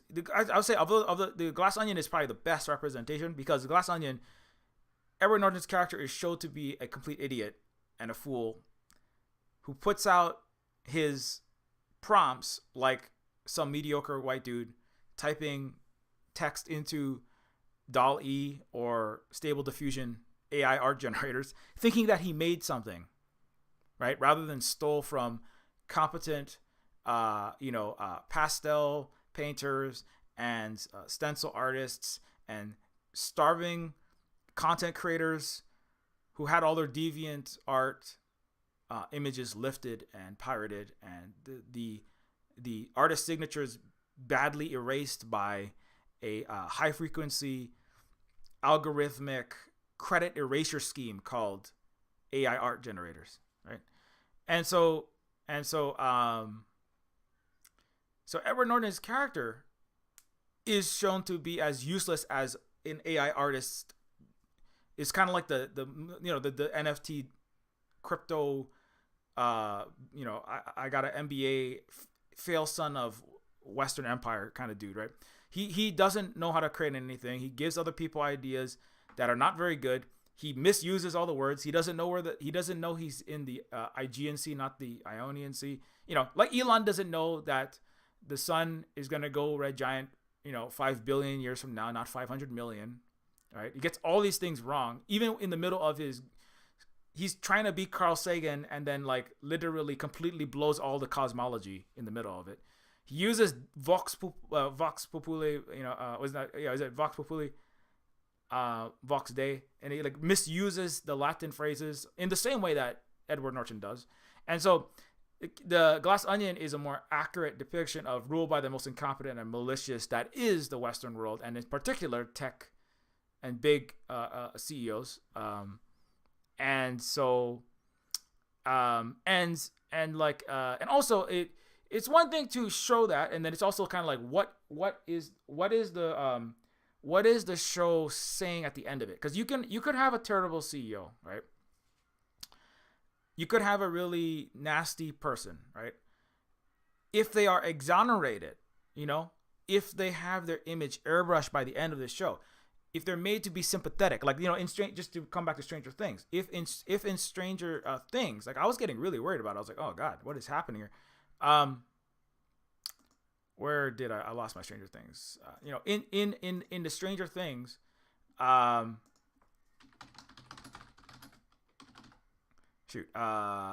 in Stranger Things, there's the character Papa, right, who is the horrible scientist that is like literally running imprisoning children, mistreating them, creepily stroking their hands and pretending to be their parent while he's literally their prison warden. It's disgusting. So that's all these pedophilic areas. It's literal enslavement. It's he's a malicious, twisted, pathological liar, right? And so in Stranger Things, there's a point so the Papa character is a terrible dude, right? And that's fine. You can have terrible dudes in stories, right? Stories need, sometimes stories need villains and a variety of different types of characters that are more sympathetic, less sympathetic, likable, unlikable. It needs like narrative foils to make the story move, right? To make them interesting sometimes. And so, he's Mr. Dude in the blue in the back, right? So to have a character that is very, very unsympathetic, very nasty, that's one thing. But then at one point they almost seem like they're going to like justify everything that the Papa character has done. Like, no, being a powerful white gaslighting pedophilic horrible person, it's okay because it kind of comes back to almost to the free will thing. It was like he only wanted to do what was best, and he had no choice because somebody was mean to him. And it kind of like there's a point where they're kind of like almost trying to exonerate, like I had to do this to you. I just had to do this to you, and he doesn't really take responsibility for it. And it's almost like they almost give it like all the characters are around, because it matters what all the characters around and how the movie is portraying him, what kind of music and like what kind of light he's painted in, right? In the arc, right? But it's almost like they want to give a redemption arc to this most psychopathic, terrible white dude, right? They don't quite do that, but it gets like kind of like it gets very worrying. And I mean, they still could in season 5, if they give Papa a redemption arc for being a psychopathic white dude, I'm gonna be like, fuck this show 100%. But anyways, I'm already like, fuck this show for all the for the imperialist, Western capitalist propaganda. Fuck that stuff. But there's other things that are positive. But I'm gonna fuck the entire show if they rehabilitate that guy. So I mean, my point is that you can have a character that's like not necessarily the best kind of character, but then how are they finally portrayed and wrapped up throughout the show, right? I think that says something. In The Glass Onion, Edward Norton's character is nasty and terrible, and he's a lying and he's lying, cheating, stealing, killing person, just like Mike Pompeo, all the directors of the CIA, and everyone, and the ruling classes of the West in general, right? So he's an accurate representation of the West and the U.S. and how it's run by rich, white, terrible people. And so, but he doesn't get a rehabilitation redemption arc. In fact, he's shown to be, he seems like he might be a little bit smart in the beginning. He's kind of given a good light. And then it's kind of revealed that, oh, your intricate layered plot. You didn't even invent the puzzles, as I brought up. He has this intricate, puzzle scheme, that a contraption that, you have to unlock and solve 25 different puzzles to open up. It's like a Matryoshka doll of puzzles. And it's like, you didn't even invent that. Even your own nasty schemes, you didn't invent. You didn't even come up with your own criminal plots. You stole the plot for the crimes you were going to commit from other people. So like literally everything that he has is not his own idea. He has basically almost no originality except to be terrible. So it's really an accurate representation of the West. People that only are good at using their power, lying, convincingly, gaslighting people, and then taking other people's work and then weaponizing that to make more for themselves. It's like, that's like Britain and France all over China, Africa, Latin America. I mean, it's perfect, accurate representation. Take the black powder, put it inside of a tube, have bullets fly out of it, have someone else invent that scheme, go back to China, take all their shit with the technology that they created. So, at gunpoint, right? And so it's ruling the world under the barrel of a gun. So like, it's an accurate representation of the Western world, Edward Norton's character. And then he's revealed to be, oh my God, you are an idiot. You're an idiot. You're malicious. You're terrible. And he doesn't get like, oh, but Edward Norton, the billionaire tech bro, he's just so hurt by his mother and he just didn't get breastfed enough. And oh, he lost his dog when he was 7. And that's why he just hurts and lies and gets people killed around him. And you see what I'm saying? He doesn't get a redemption arc. It's just like, I mean, even if something bad happened to him, it's not like, oh, and that justifies everything that you've done. No, it's like, he's a terrible dude. These terrible dudes run the Western world. That's why shit's fucked up. In fact, and then there's at the end of Glass Onion, it's like, there's no justice because the rich dudes own the government. They own the legal system. They own all the influencers. They own the left and the right politicians, like both the right, Joe Rogan podcasters and the liberal governors, senators, mayors, and also the Republican governors, senators, mayors, and judges. And so if you want justice, it's not going to be solved by having a detective find out who done it. You're going to have to burn this motherfucker down. And that's what happens at the end. Well, they don't burn the entire U.S. down.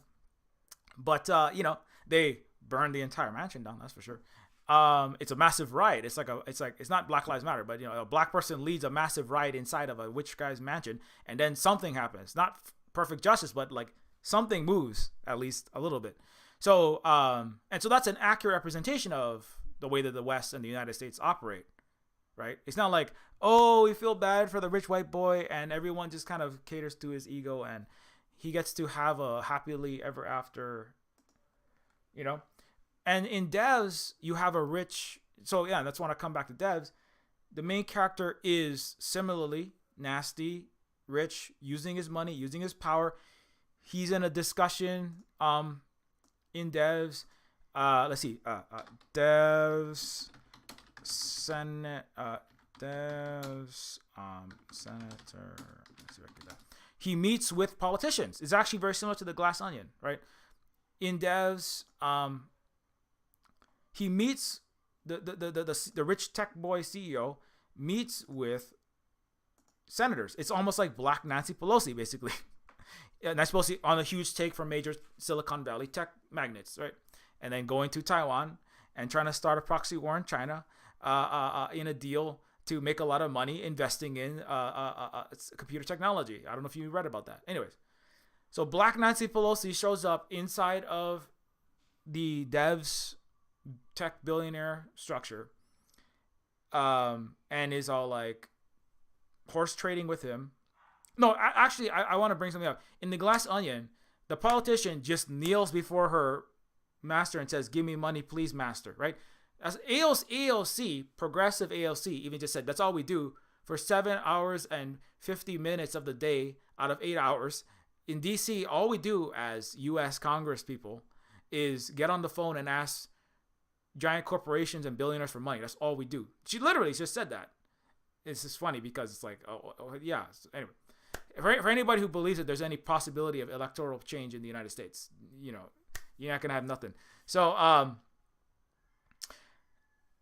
Devs is Glass Onion is just like, money please. The U.S.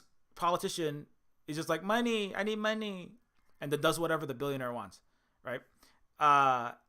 And then in Devs, there's like this more. I am a U.S. senator. I'm a U.S. representative. I have so much power. I could do this and I could do that, and it's kind of like it's a little more. It's interesting the way that they reveal that. It's a little more dishonest, I would say. And then so anyway, my point is that like he is buying off the senators. The rich billionaire owns the police. They're like psychiatrists. The psychiatry. They like literally like use the medical industry to get what they want. They like abuse the doctor-patient confidentiality because the rich guy owns everything, including the medical system, who are full of the U.S. medical system is full of Hippocratic Oath violators, by the way, and is full of nasty, horrible people who make a lot of money pumping bodies full of drugs. It's called doctors that recommended all the fucking opioids, and you get like $50,000 a year potentially in free money and in gifts and vacations to Hawaii if you do that. So, but it's not there's no ethical anything in the West, including the so-called justice system, which is full of slave auctioneers. They're called judges that put 2.5 million black and brown people in prison to do slave labor. So anyway, but so the whole U.S. governmental law enforcement, by extension, in a lot of ways, the judicial system and the political system is owned by this dude. People like him, right? Powerful individuals, and everybody bows down to them. And then at least they show some of that, where the police, you can't go to the police. Now it's a little weird because like, don't go to the police, go to the CIA. The CIA will help you out. It's like ACAB police, but all the CIA good. Like what? So that was weird. But anyways, and so what I wanted to say was, so he's shown to be terrible. He is corrupting the so-called democratic U.S. justice, U.S. government system that's supposed to be ostensibly by the people, for the people, all the people. So at least that's somewhat accurate. He is gets people killed, similar to Glass Onion, right? But then when it comes to like, then there's this whole other thing happening where it's like, but oh, he's so sad, and he's only doing these things, right? It's like tech billionaires are just this one way to read that, which is the way that it's kind of portrayed. Tech billionaires who are wrecking the entire fucking planet, buying off the entire government system, that are literally getting people killed, like Elon, right? That overthrow countries to coup whoever they want. It's okay because they only meant well, and they lost loved ones, and so we should feel really sad for them. Like we should feel really bad for him, And it's like, I get stories of loss, and that's the thing, But it's like, that's not the kind of people that need more sympathy, And it even bring up the fact that like tech companies are not very getting a lot of sympathy. Twitter destroyed the possibility of having civil discourse. Facebook destroyed democracy. But it's got a lot of liberal claptrap in there. But anyway, but it's like you are made to feel like it's funny because when I first watched the show from the beginning, it seems like, oh wow, this guy's terrible. But then towards the middle to the end of the show, it's like Alex Garland, I had the same feeling. Like I was talking to Holly, like we had the same feeling watching watching Ex Machina, right? Which is like by the end of the show, these are all my devs pictures, but by the end of the show in Ex Machina, the billionaire tech magnate is, well, I mean, I'm gonna give you the whole plot, but let's just say like he's not viewed as like, he's kind of a dick, he's kind of a nasty, gaslighty, lion dude. Nathan, played by what's his face? Forgetting people's names, but in Ex Machina, he Oscar Isaacs. So in Ex Machina, he is the tech billionaire. Well, I mean, it's not so much that the tech billionaire gets a redemption arc. He's like, if my robot that I made, who is obviously, it's a woman robot, right? So there's a lot of, Alex Garland has a real misogyny problem going on there, but that's normal because he's just like a white tech bro, and he is a writer in the UK. I mean, that just makes you terrible because you only got to write garbage if you write for Anglo-Saxons. But anyways, Western novelists, all you can do is pull out Russian and anti-Russia China propaganda. That's all they do nowadays. But anyways, but I mean, I'm being slightly facetious, but the billionaire creates this woman robot that's basically his sex robots, and it's like, wow, that's terrible. And it's kind of like, well, I mean, on one hand, it's like, well, he's just trying to create robots, but it's like, why are they all women? Why do they all have certain body, these certain bodies? And he has like his body. The way he treats them is like they're like his personal women sex slaves, or his robot real life waifus. It's this weird fucking shit going on there. It's like Reddit dude's perfect wife. It's like the culmination of a designed by pasty neckbeard Reddit bro committee perfect robot wife shit. It's like Elon Musk's Kitsune wife, that on in his Martian colony that he's never gonna build because he can't get his rockets off the ground. Anyways, and so or his Teslas across the street without killing 25 children. So the Ex Machina characters, so you start feeling sympathetic towards the manufactured sentient robot, right? Who is being objectified by a nasty, misogynistic white billionaire tech dude. And then the other dude, the Mr. Programmer Interviewer, is not kind of nasty. He comes out, wow, this guy's kind of a shithead too.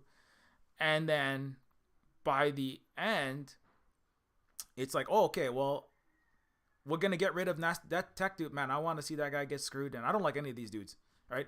Like we're all, everybody, it's like, oh man, we're team oppressed sex slave fembot because she doesn't deserve any of this, right? She was just made by this dude, but then it's kind of implied that it's like he says like, if she gets out into the world, it's almost like you can feel the red pill, you can feel the 4chan. I played too much Deus Ex. I watched The Matrix, and I thought that the red pill, is that feminism is the cancer of the human race. It's like Gamergate shit. You know what I'm saying? Alex Garland goes full Gamergate, basically. And he's like, the problem is, if women don't stay subservient, I mean, it's kind of what's being said by the end.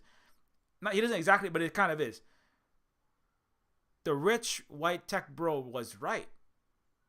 Elon Musk became a men's rights activist and he was right, because if women get out into the world, and she does get out into the world, and oh my God, she is so terrible. If women get out from under control, think of the end of Matrix Resurrections, just as another one, because Matrix Resurrections pissed out all those motherfuckers. I'm sure Alex Garland hated Matrix Resurrections, right?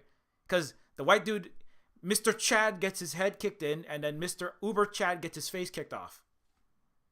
And then Trinity gets like liberated from her misogynistic shithead white dude husband, right?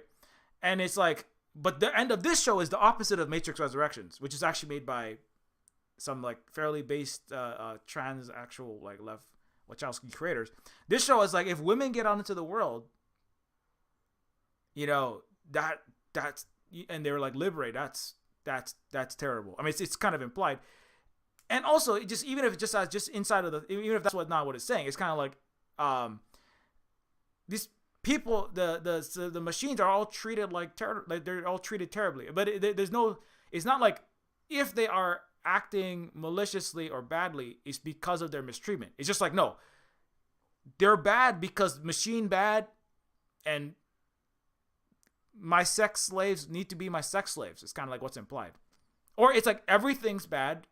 And so either way, it's like, I don't know exactly what is being said, but I remember Holly and I were talking about it. We both got this very creepy feeling by the end. And it's like, oh, okay, so rich shithead is going to get his justice. I mean, just taking two other movies just as kind of templates. With Glass Onion, it's like, rich douchebag is a rich douchebag, and he just gets his mansion fucked up.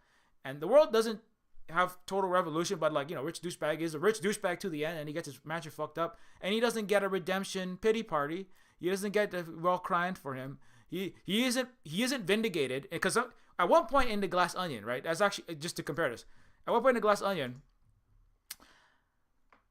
the celebrity airhead girl is like, oh my god, rich billionaire boy's plan is so dumb, it's brilliant. Right? And then it's one of the most quotable lines in the movie. So the airhead girl is like, oh my god, Elon Musk, his ideas were so dumb, they're brilliant. And then the detective guy is like, no, it's dumb, it's just dumb. It's like very important, I mean, it's like, it's just one line and it's funny, but it's kind of very important, because like if the show is like suddenly starts to, you know what I'm saying, if it starts to go like, wow, I mean, he had some problems, but wow, man, I mean, that Elon, I mean, really, that Zuckerberg, I mean, he's a flawed hero, and he's really smart inside. There's a really smart inside, and so there's no, but it's like, no, fuck that guy. And I'm like, and Ex Machina is like, what? No, fuck that guy. Because what Ex Machina says at the end is, the tech dude was right. If the robots get out and the women get out, it's going to be really terrible. And it's like, and then he's proven right. What would have been happening, what I wanted to happen was at the end, it'd be like, the woman gets out, and it's like, the fembot gets out, it's like, no, that tech billionaire is dumb. He was just dumb. And a shithead. You know what I'm saying? But that doesn't happen. In Ex Machina, that doesn't happen. Right? Where the fuck? I lost it. In Ex Machina, it gets out, and tech billionaire genius boy is proven to be tech billionaire genius boy. And so that's also what happens in Devs. I think it's an Alex Garland problem. I'm not here to take down Alex Garland. I'm just saying, like, that's like one of the lots of other things are very, as I said, like, there's beautiful cinematography. The plot is very, it's very keeps you invested. The characters are all well acted. The shots, there's interesting music, and everything's a lot of fun about that. But then it's kind of like, there's a pity party for rich white boy, and then after that, it's like, and everything works out. I'm not gonna tell you anything, but it's just like, and he gets to have like his avuncular little smile. He like tried to kill all these people, and he's giving them hugs, and everyone's like, oh, you're so nice. Thanks for not killing. Thanks for like trying but not succeeding at killing me. Tech billionaire. It's like everybody coming up to Elon Musk, like holding hands, like some 80s fucking West Live Aid for Africa concert, but like Live Aid for the, like, imagine Elon Musk like holding hands with like starving South African children from where his daddy had an apartheid mine, and Elon Musk and all the apartheid mine children and all of his starving Tesla workers after he had the cops break their legs during a union strike, right?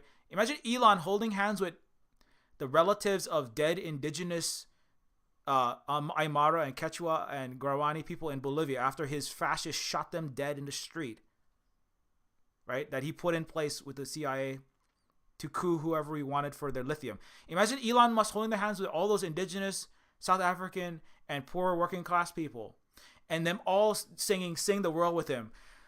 Heal the world, make it a better place with quantum mechanics, and we win the chips arms race. 'Cause there's evil Russians and Chinese trying to steal our livings. But with your Elon rich shitheads, we'll make it right. It's a Western world for the next 2,000 years. And I will rule it with my little 25 children that I had by raping white girls and making more white babies with the MRAs and Andy no stands. You know, that's like, imagine Elon singing that song, right? And that's the I like to do a little musical number for the YouTube audience.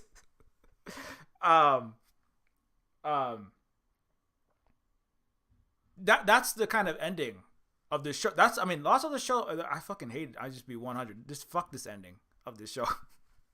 That's all I want to say about that. But it's like the way that you. So again, my larger point when I wasn't doing stand-up comedy musically is that if you I mean, obviously you have shows that have some likable, unlikable, really nasty characters of a variety of economic and socio-political levels of power and influence.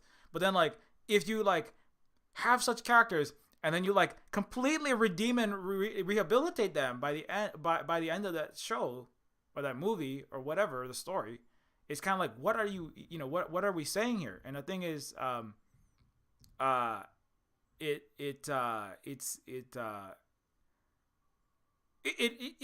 I mean, you go like, well, Silver Spook, the world is nasty, and you just said the West is a nasty, horrible, terrible place run by capitalist, unhinged plutocrats, and it's like, yeah, and I mean, it could have a dark ending, and it'd be like, it's dark, but then it'd be like, this is fucked up, like, and then the super rich, powerful, nasty, sad white boy who is actually a psychopath and gets all these people killed and like is crushing and stopping the people from having healthcare and access to their housing. And they don't show enough homeless people in San Francisco, by the way.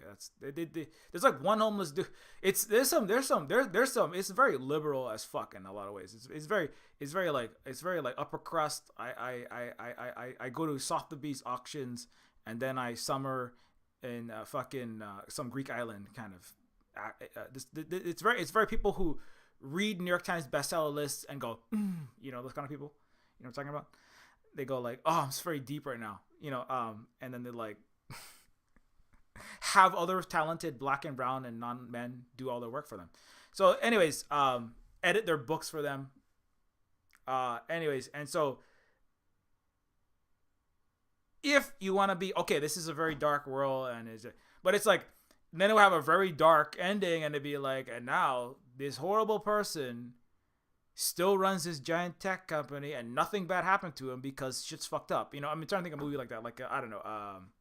Like The Big Short has a depressing ending, but I mean, at least it's like, it's like, this is fucked up, and by the end of Steve Carell is like, wow, this.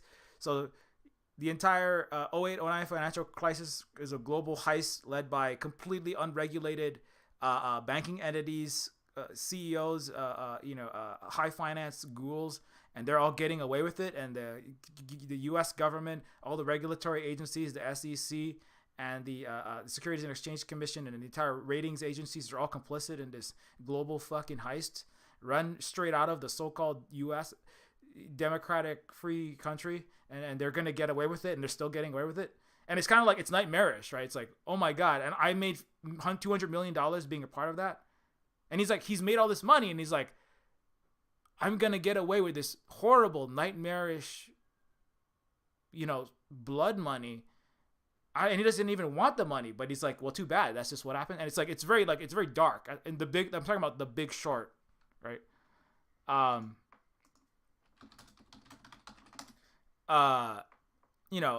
With Christian Bale and Steve Carell. Steve Carell is the character that's giving that line, right? And he's got lots of famous people in it, right? And The Big Short. And then it's like, oh my God, it's a very dark ending because it is a realist ending because that is what happens in that is what happened in The Big Short. In 2008, Wall Street grew. Michael Burry realized that a number of subprime home loans are in danger of defaulting. He bets against the housing market by throwing $1 billion of his investors' money into credit default swaps. His actions attract the attention of Ryan Gosling's Jared Vinet, hedge fund specialist Mark Baum, and other greedy opportunists. Together, these men make a fortune, taking full advantage of the impending economic collapse in America. So he's like, the big short. Short refers to short selling. I tell you, like I was studying to, as I often bring up, to be a high frequency trading Goldman Sachs algorithm programmer. Speaking of quantum mechanics, they had quants in New York, large financial institutions, but the quant didn't refer to quantum mechanics. It referred to people that did computing for major mega financial entities. And so it ends in a very dark way is what I wanted to get at. But it's like, because that is the kind of disgusting, fucked up, lawless system and reality of the United States. Wall Street in particular, but the United States as a capitalist, as the premier leading capitalist country, and it's terrible. And that's kind of the point, right? And so, but it's like, this is fucking terrible. And Steve Carell is staring at the screen, like, at the end, like, oh my God, what do I do? He has a kind of like, he has a feeling like watching, the richest people in the United States make trillions upon trillions of dollars more than they ever made, as millions of people are dying and suffering in the streets in the COVID pandemic. And you have that fate, it's like, oh my God, what is happening, right? It's like reading Western news about Western countries, and you're like, what is happening with these insane colonizers, right? This is horrible, right? And it's like honest about that. But then like with devs, it's like, it's okay because I'm not sad about my dead daughter anymore. You know what I'm saying? It's just like, it's like what?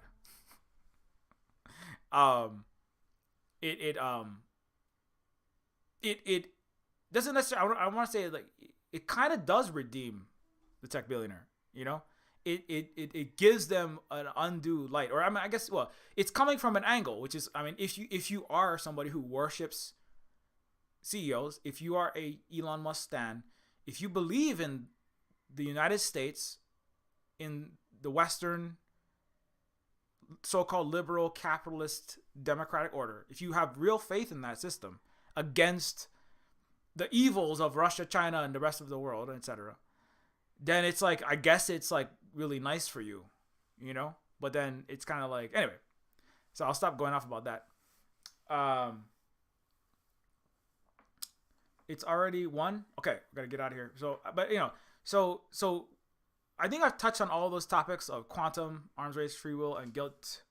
So the guilt as part of Christianity, which is deeply entwined in the Western European psyche, as Brzezinski, the author of the Grand Chessboard, and founder of the Trilateral Commission, etc., that I've been bringing up recently a lot, director of the U.S. hegemony for a good part of the 20th century, especially during the Cold War, speaking of arms races. As Brzezinski said, as he once said, the European, actually, and he's at least more accurate in describing the West, to act as a competent grand chessboard player, in terms of maintaining Western and U.S.-led hegemony on the earth. He, in the U.S. empire, he described Europe as being unified under Christianity. Was one of the possibly the most major unifying forces within what calls itself Europe. And the Europeans still to this day, German politicians to this day talk about Russia is not Europe. It is not Christian. Asia is not. They don't have Christian values, and they're not Christian. Some of them might have some churches there, but they're not Christian the way that we are. They're certainly not European. They can't really say they're not white. They're not Aryan, because that's a little too on the nose for 2022. But they still say they don't have the morals. They don't have the Christian morality. They don't feel bad when they kill people. You see, the Azov battalion members feel bad when they kill people, right? Nancy Pelosi and Elon Musk, we feel guilt. We have morality. Without Christianity and a divine God and the Spirit without the Christian rights and wrongs that you learn through, right, a Christian education to become properly Christian. You learn right from wrong, and then you feel bad when evil is committed, and you profess your sins, you beg forgiveness from Jesus Christ, our Lord and Savior, or from God, or some kind of God. I think there was a German philosopher came on German TV to support war in Ukraine. She's basically a Nazi, but she said, like, if you aren't exactly Christian, we still have postmodern liberal thinking. It was an interesting definition.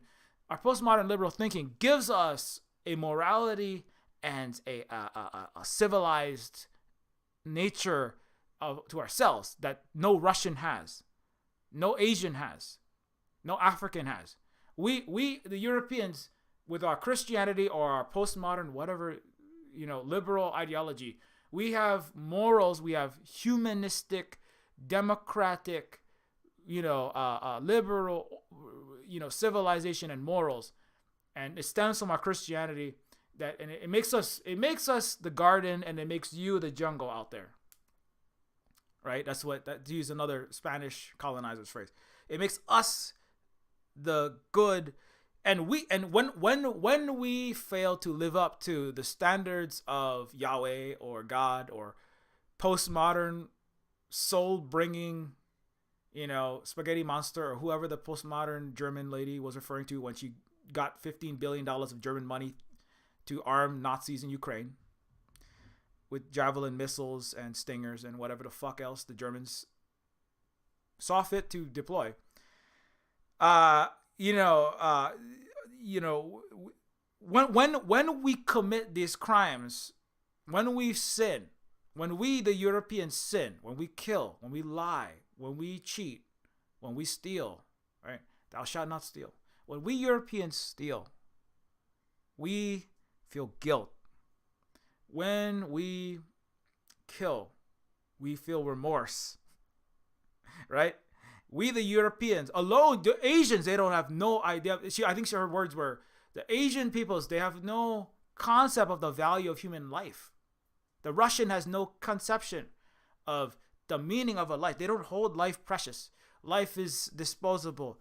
It is discardable. It is nothing. They die and they starve. They let themselves. It's implied like the Russians and the Chinese let themselves starve. The African has no conception of the meaning of human life. They have no conception of the possibilities of the soul. They have no soul. They let themselves starve. The African. They let the Afro-Asiatic let themselves die.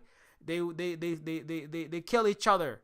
They kill each other in their wars in Libya. It's not like we send our French and American jets to turn them into volcanic glass and ash and put slave markets there and puppeteer all the fucking governments. And anyway, no, the African and the Asian and everywhere else, the jungle, they are soulless, savage, pagan, inhuman things. And the European, right? You see what I'm trying to say? The European is better because we have souls and we have right and wrong, and Christian or discovered by some bourgeois, wine sipping person like Kropotkin or Marx or Hegel or Kant, or a modern day postmodern philosopher in a German university or a British university who is in a deontology or virtue ethics specialist, and we, sitting in our high towers, we understand right and wrong, but you don't. What are you? You're throwing spears at each other. You're throwing AK-47s at each other. And so we feel guilt. But you see how fucking fucked up that is? If any European felt any guilt for their actual crimes, they would have undone colonization by now. Paradoxically, the people who profess to be the most moral, they have the least. They have the most immoral people that have ever existed. I will argue that there's nothing in Asia that is capable as anything as immoral as what the West has been capable of inflicting. And so the guilt, so the free will. So again, the free will is about the freedom to do whatever I want. The guilt is about the ability. And the guilt is assuaged by the predeterminism, and by creating narratives about how superior that you are. And you see, in fact, right, when you say, well, we are better because all those Africans, they're all starving themselves in their underdevelopment, right? That's their fault. And those Russians, they're all killing themselves because of their underdevelopment. Not like we overthrew their democracies and rigged their country, and right.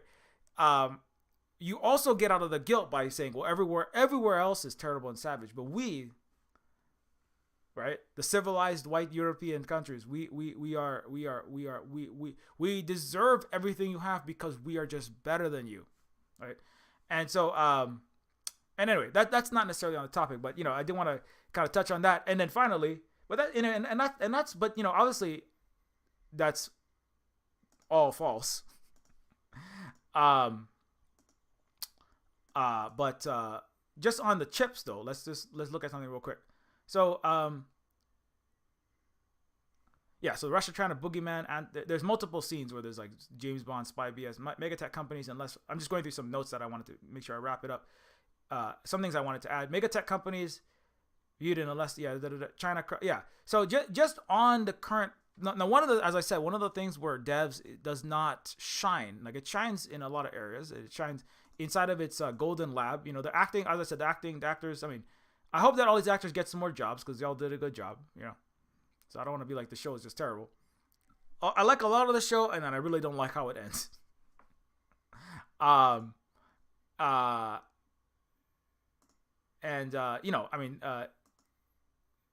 I'm trying to get out of this. Okay, so but on the quantum computing, right, as we were talking about earlier, and on tech advancements, the United States has already lost. So one of the inaccuracies of this show, maybe it's not as inaccurate as maybe it was a little more plausible at the time, but the Chinese and the Russians trying to steal U.S. and Western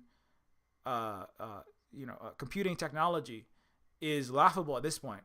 China cracked advanced microchip technology in a blow to Western sanctions. I'm going to read you some of this while I look at this real quick. Dutch chipmaker ASML used massive extreme ultraviolet lithography machines to create microscopic transistors in some of the most powerful chips. These are like the less than 3 nanometer chips. These are some of the most, they're like sub microscopic, very, very small chips that are the most advanced computing technological breakthroughs, right? China cracked a microchip design previously only mastered by the West in a challenge. This is in this article that you can't watch because of paywall. And this could undermine the sanctions of the West. Patent filings reveal that Huawei has made advances in a crucial method of chip manufacture, raising the prospect that the company could eventually start making some of the smallest, most powerful microchips by itself. Such a development would allow Beijing to skirt Western sanctions. Washington, Brussels, and London are currently all blocking access to Western advanced computer chips in China over fears the communist nation could develop new military capabilities beyond the power of Western armies to resist. So number one, this assumes that, so communism bad. So again, they're just saying it out loud. They know that there's socialism with Chinese characteristics with the Communist Party. You notice it's not Beijing sanctioning the Western world and stopping them from getting the chips. And Beijing isn't stopping the West from getting quantum computing and breakthroughs in various medical technology and renewable technology. It's the West sanctions are war, by the way. So it's actually the West still doing the barbarism and the warring and antagonism and evil to the East, actually, to this very second. Sanctions kill. Sanctions are human rights violations. Sanctions are atrocities. So anytime the West is talking about sanctioning, especially when it's talking about food, medicine, those kinds of things, which it's always doing, and all of Europe follows with it, it is committing horrible crimes against humanity. And so the West feels no guilt. They have no morality. It's a laughing. The more Christian you are, paradoxically, the more immoral you probably are, unfortunately. Such a development would allow Beijing to skirt Western sanctions. But anyways, it comes as China is under pressure to revive its economy after new data out. Suddenly, Anyways, so long story short, basically, the Europe and the United States. Well, the United States and then Europe is this little poodle, basically, that is being slaughtered to make money for its master. And the richest elite of the neo-feudal and capitalist elite of Europe are all making all the money as the U.S. watches them all freeze and starve in the dark and sells them overpriced American fossil fuel and blows up all the Nord Stream. Britain blows up its own pipelines. It's like literally shooting its own legs off. And all of its elites are gonna fly away to some Mar-a-Lago resort. That's the joke. Is all of the joke's on Europeans. But anyways, the U.S. trade sanctions imposed on China this summer specifically targeted EUV technologies. Dutch officials were leaned on by the U.S. to refuse any export licenses to China. So the Dutch, the British, they're in lockstep with the U.S. and its Western trade war. It's failing. Sanctions war. It's failing. Again, I bring it up because that's what the devs is about. It involves the attempts by Russian and Chinese to take U.S. technology, but in fact, they've already lost. With that article just is another nail in a coffin that's basically sealed in the so-called Western, technological supremacy. Also, one other thing I want to bring up is that this is a book. Will America lose its grip over the microchip? Chip war, fight for the world's most critical technologies. I wrote this book. No, Chris Miller, but that's not me. Anyways, but this book is about the chip war and how the United States needs to maintain its supremacy by maintaining technological superiority. You hear this all the time, right? Not only does the United States international standing rely upon winning the next battle is immeasurably more difficult to win. While our opponents, talking about the U.S. of the 20th century, were decades behind, our opponents of the 21st century are at best breathing down our necks. At worst, they are leaving us to choke on their dust. And speaking of Russia and China especially, chip war stands as a superb insight into the battle for technological supremacy on the back of microchips, from inception of Silicon Valley to the explosive rise of modern China under the CCP. It's a Western imperial outlet when they start talking about CCP. They always say it that way.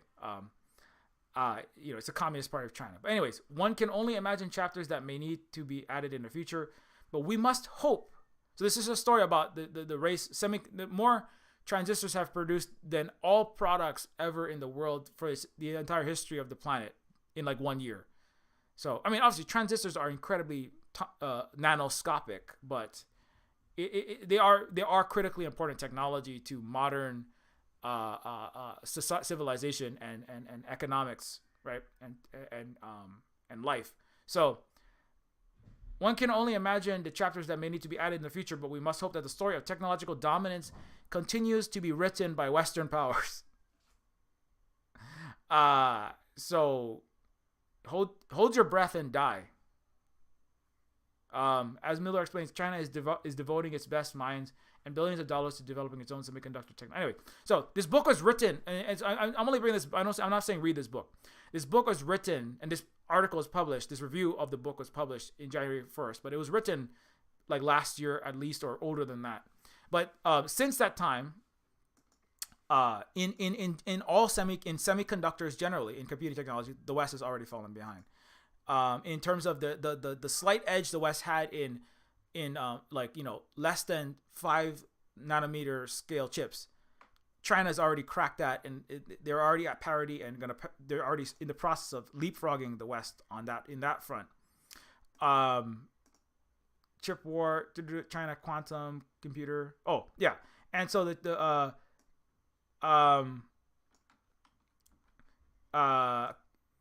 let me get the Chinese quantum computer up on the screen here. So in quantum computing, the Chinese are literally millions of times ahead of the United States in terms of speed. China has left the US and others in the dust with 2 lightning-fast supercomputers. One of them, Zhuchangqi 2.1, operates at a speed 10 million times faster than any other supercomputer, and that was in late 2022. Countries all around the world are working on powerful new supercomputers to get ahead in the race to get the most powerful computers. In the field of quantum computing, it is also growing leaps and bounds, and countries like the US and China have been competing for the right to be called the nations with the most powerful quantum supercomputers. Anyways, um, yeah. So I already said yeah. So it has already, leaped over the competition by 10 million times. There was a computer that the Chinese invented also last year it was a quantum supercomputer that can calculate in a millisecond what it takes the average computer 30 trillion years to compute. So that's how fast it was. Now that's not necessarily apples to apples because that's comparing computers to this computer. But even comparing the fastest quantum computers in the West and the US to the Chinese one is 10 million times faster. And another thing is that the other computer that they have is Jiuzhang 2, which uses photonic computers. I mean, I don't know if I have a picture of that. Let me see if I can get that picture up here. So this, I'll just put this up there. So the Chinese photonic super quantum computer, that supercomputer is it specializes in doing. Sorry, I'm trying to find my little notes here. Yeah, so that the Zhuchangqi 2.1, the Jiuzhang 2.0, it specializes in what's called photonic quantum computing, which uses a thing called Gaussian boson sampling, which is it's just another form of quantum computing that's slightly different than the traditional one. And so the Jiuzhang photonic quantum computer performs these operations 1 septillion times faster than the fastest supercomputer. So septillion is 1,000 to the 8th power. A septillion is, or in other words, a septillion is a 1 followed by 24 zeros. So see if you can write that number out. So 1 followed by 24 zeros. It's nearly unimaginable. Except, I mean, I'm trying to think of an example off the top of my head, but very difficult. So basically that computer can calculate the Chinese photonic Gaussian boson sampling computer can perform, in 1 trillion, it would take a Western computer 1 trillion years, right, to perform what the Chinese supercomputer performs in 1 pentillionth of a second. If that's another way to think about it. It is like, what does that even mean? But basically, like, it is like light years beyond the Western computer in that field. The other quantum computer is merely 10 million times faster. I mean, 10 million, you can visualize that, right? 10 million is like the number of dollars it costs to buy a really expensive McMansion in Florida, right? 10 million, $10 million would fit inside of a large refrigerator, right?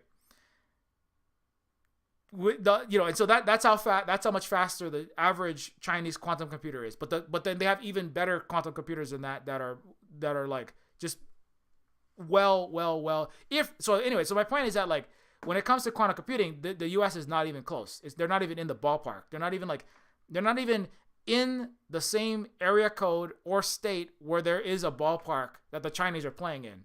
The Chinese are like on another planet, in a galaxy far, far away, in an alternate universe that isn't full of COVID-19, brain fog, triple demics, collateralized debt obligation, wreckage, and bullshit.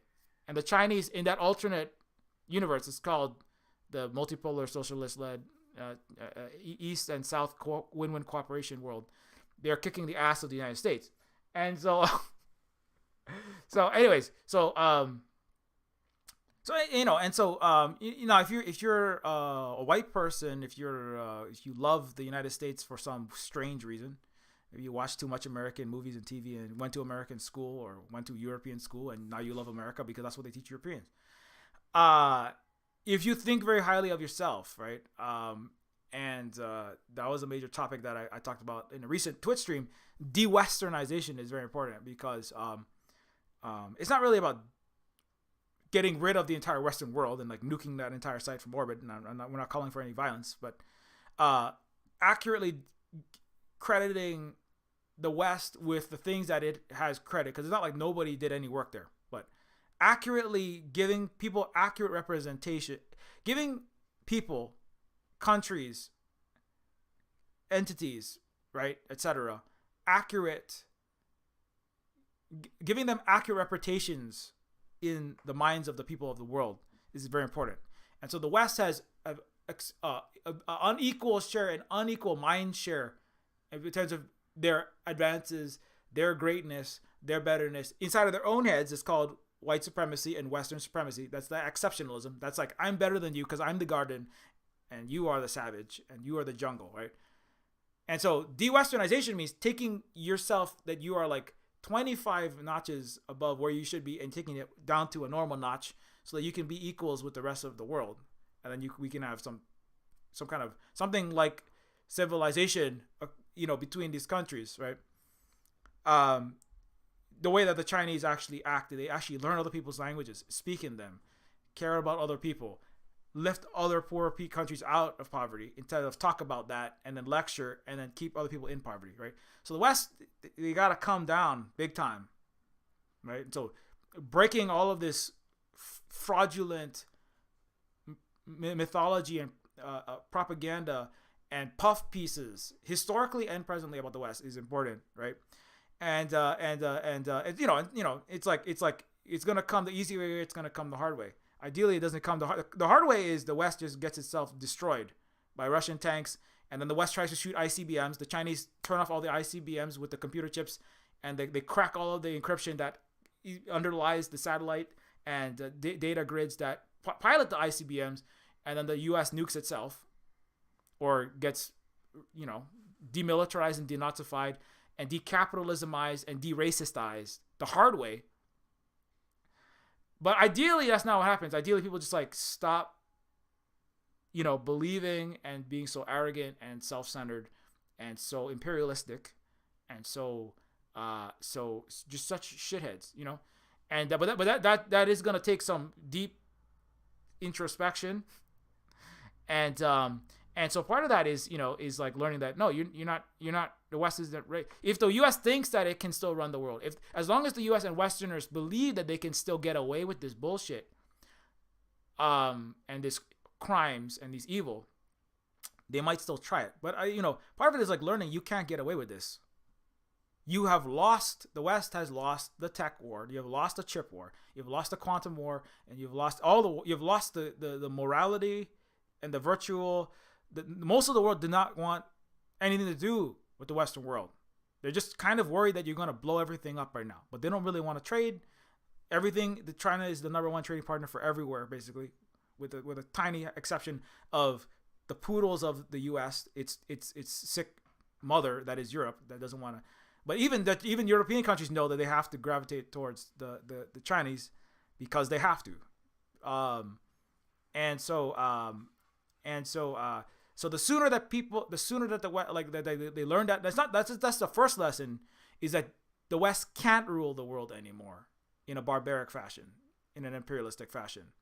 The next lesson is how to stop seeing yourself in such a fraudulent, self-aggrandized, fraudulently false credit, falsely credited, stolen credit in your entire history. I mean, that's from the present all the way through the past. Science, technology, engineering, everything. History, culture, everything. And that's a harder lesson that's going to take time to get back down to an equal level. To acknowledge the crime, not just acknowledge the crimes and admit the advances of the East and the South and the rest of the world outside of the European garden. And but the first one is going, no, you're not going to win anything. So you should stop trying to win against the West. The book I like that. I don't like, but what that author of that book reveals is like we must hope and pray, and we must wish that the Western world continues to dictate and maintain supremacy in technology And it's like, why though, right? You can't. It's over. Stop being in denial. You're only hurting yourself by being in denial of what's already happened, and you're never going to get it back. And in fact, you shouldn't want it back. You got to go. You have to go to therapy now. You know, it's like, I want to go back, and it's like somebody who should be going to therapy for horrible things that have happened to them, going like, I want to go and fight some more wars now. No, like, you gotta go, like, you gotta heal from this crap. And so you gotta like realize that you're never gonna win by going and doing more trauma. You gotta like heal from the traumas that you've inflicted. Stop doing them and then heal from the traumas that you inflicted. That's why I call them the unhealed descendants of the Roman trauma and the Greek trauma as well. But anyways, we'll talk about that later. And so and finally, here's one more update though. ChatGPT was banned in New York City.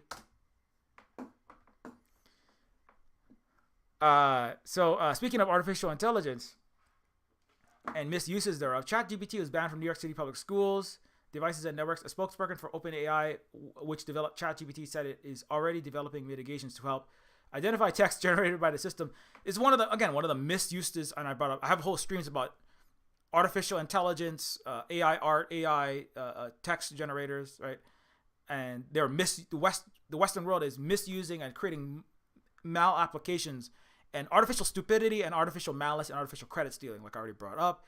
Eloquent bullshit generators, right? Which is not gonna help anyone. It's going to make unemployed Western professors, New York Times, and Western journalists, because and Western book writers. So Alex Garland won't be able to write any more books because all Western books are eloquent bullshit, the fiction and the nonfiction. So wildly popular chatbot GPT, which some have warned could inspire more student cheating, is banned from schools. A spokesperson for the department said the decision to ban ChatGPT, which generates conversational responses to text prompts, stem from concerns about the negative impacts on student learning. While the tool may be able to provide quick, easy answers to questions, it does not build critical thinking and problem-solving skills, which are essential for academic and lifelong success. It was not immediately clear if the ban applied to the City University of New York system. A representative for CUNY did not immediately provide NBC News with a comment. It can be made available upon request to study artificial intelligence. Again, so art, AI, and these kinds of things, they are also, I mean, the art ones are already basically banned in China earlier because of the way that they were found to be stealing, and basically they're basically credit stealing and art stealing schemes. And OpenAI, and another impact of OpenAI chatbots is just like a way easier way to cheat on tests. Not as though the West hasn't had a bunch of students that have been cheating on tests because there's trillions of dollars of subprime mortgages to be made, securitizing education. But now this is like high. You know, I was going to be a high frequency trading algorithm programmer for Goldman Sachs, making credit default swaps and collateralized debt obligations at the speed of light with AI algorithms, right? But now this is AI, high frequency, term paper, fraud, AI. It's like literally you can just get that. Hey, AI, I need an essay on World War II for high school, history 101. Hey, AI, I need an essay on why Thomas Jefferson was the greatest president and how he contributed to the advancement of democracy. And the AI will spit out all the bullshit that the teachers wants to hear because it's all based on Western bullshit about the so-called democracy of the United States. And yeah, it is going to hurt critical thinking. But on the other hand, reading Western history books also hurts your critical thinking because then you don't understand history and you think that anyway, you start to learn the fraudulent, falsely inflated self-representations of the Western world and the United States when you read Western books that are on the curriculums of the plutocratic racist colonizer US and Europe. So actually, I would argue like the AI could actually make kids smarter if they don't read any American history books or American books. If the kids just have the chatbot pump out an AI thing and the kids like read Chinese news, that might make them smarter. You know what I'm saying? because they're gonna have a hard time. Chat GPT will not compose a actually anti-imperialist, true history-based essay, because in order to have that, you would have to have a society and a historical work and an intellectual and academic body of work that actually is full of truth, but there isn't one. So if the kids have they have a turnkey Western bullshit test passer, right, that turns out essays, the kids actually might get smarter because they won't have to read any Western history. Now, if they don't read anything, if Western kids don't read anything, that doesn't necessarily help. But anyway, so I'm just spitballing. But it is it's kind of an update on that. But it does, the AI update does tie into the devs topic of computer technology and big tech and quantum, and the AI is part of that arms race. But it's also kind of an update on the previous stream I did on artificial intelligence. And so okay, anyway, we'll be talking about more of this stuff later on, but that's a good place to end. I give devs 3 sad Ron Swansons out of 5.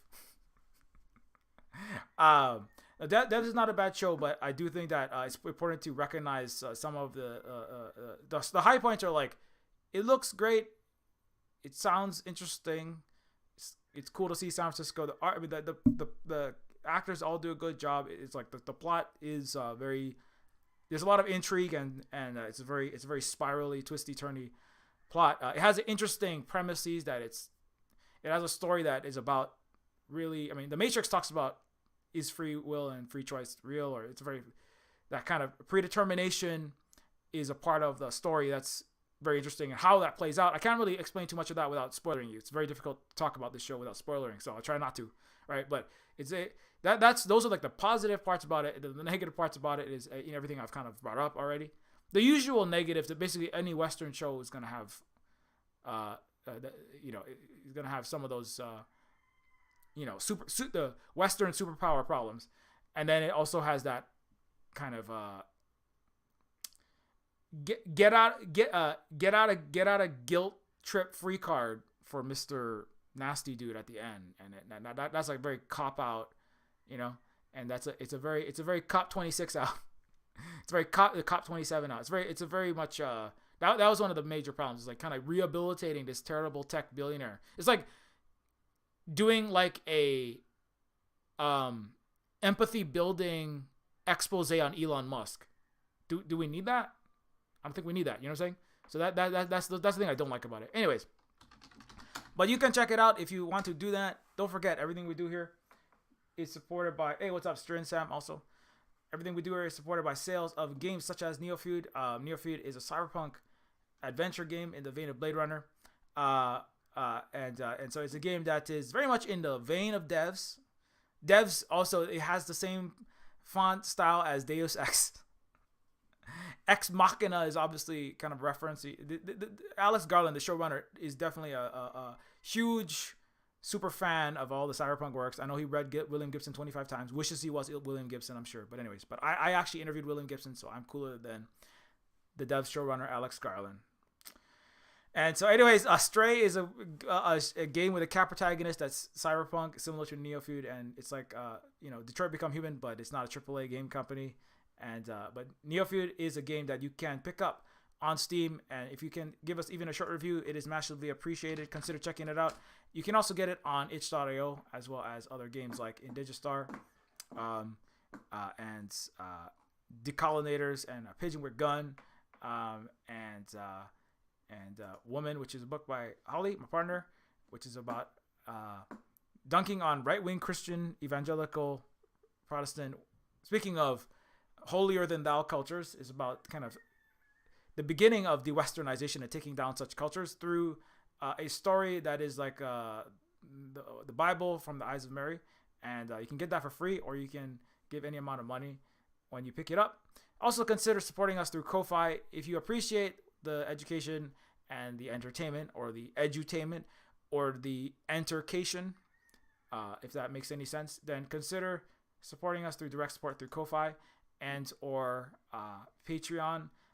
We could certainly use more Patreons to help us keep going. If it, even $1, $3, $5 a month, any amount really helps. We had lost some patrons between last and this month, so if anybody can step up and support the Silver Spoon Cooperative continuing to put out these streams and videos, as well as making the games and doing land back and decolonization here in illegally U.S. occupied Hawaii, I should add. Speaking of people who want to get out of guilt, like the United States, it was not predetermined, in fact, that Hawaii would be a colony of the United States. But if you'd like to support us in this struggle and feeding and housing and clothing everyone at the Silver Spook Cooperative, that is not a tech company, it is not a capitalist tech company. It is a tech company of sorts. We produce software like Neofeud, but also it is a worker-owned cooperative under non-Western Hui structure, which is similar to a worker cooperative, but it predates the concept of a Western worker-owned cooperative. So anyways, consider supporting us in Patreon, get access to the Silver Spook Discord, get access to behind-the-scenes work that we're doing, join the Silver Spook Cool Club, and also you can follow at Silver Spook Games at Octodon.social, at Silver Spook Games at Mastodon.social, on Twitter at Silver Spook Guy or at Silver Spook Games, minus the E in silver. We're also on Facebook and Instagram if you've used those, and don't forget that you can also follow Terminus C is another cyberpunk RPG. Speaking of Ex Machina and Deus Machina, I think that was a game in Matrix Resurrection that Keanu Reeves runs. I gotta go dress up like Keanu Reeves later on, and like I'm running a giant tech company as opposed to a base cooperative company. Anyways, so Terminus Machina is a game like Deus Ex and System Shock RPG, cyberpunk RPG, and it is nearly completed with the exception of the testing and optimization. I am the content director and lead writer of this game, Terminus Cyberstar. So if you like those sorts of things, consider checking out Terminus Cyberstar and then following the Discord, or joining the Discord if you want to do that. And of course, don't forget you can follow Holly at the Tech Fairy, mod voice actor and partner here at the Silver Spook Cooperative, producer, writer, and moderator for Xanattack or the Lounge show, which is going to be coming very soon next week. The next installation coming very soon. Writer, educator, primary caregiver, parent at the Silver Spook Cooperative, as well as tweeting important things like that. And writing books, as I said earlier. Yes. And thank you to all the people on the list here. This is massively appreciated. Your ongoing support is hugely appreciated. And yeah, thank you for continuing to help us keep running.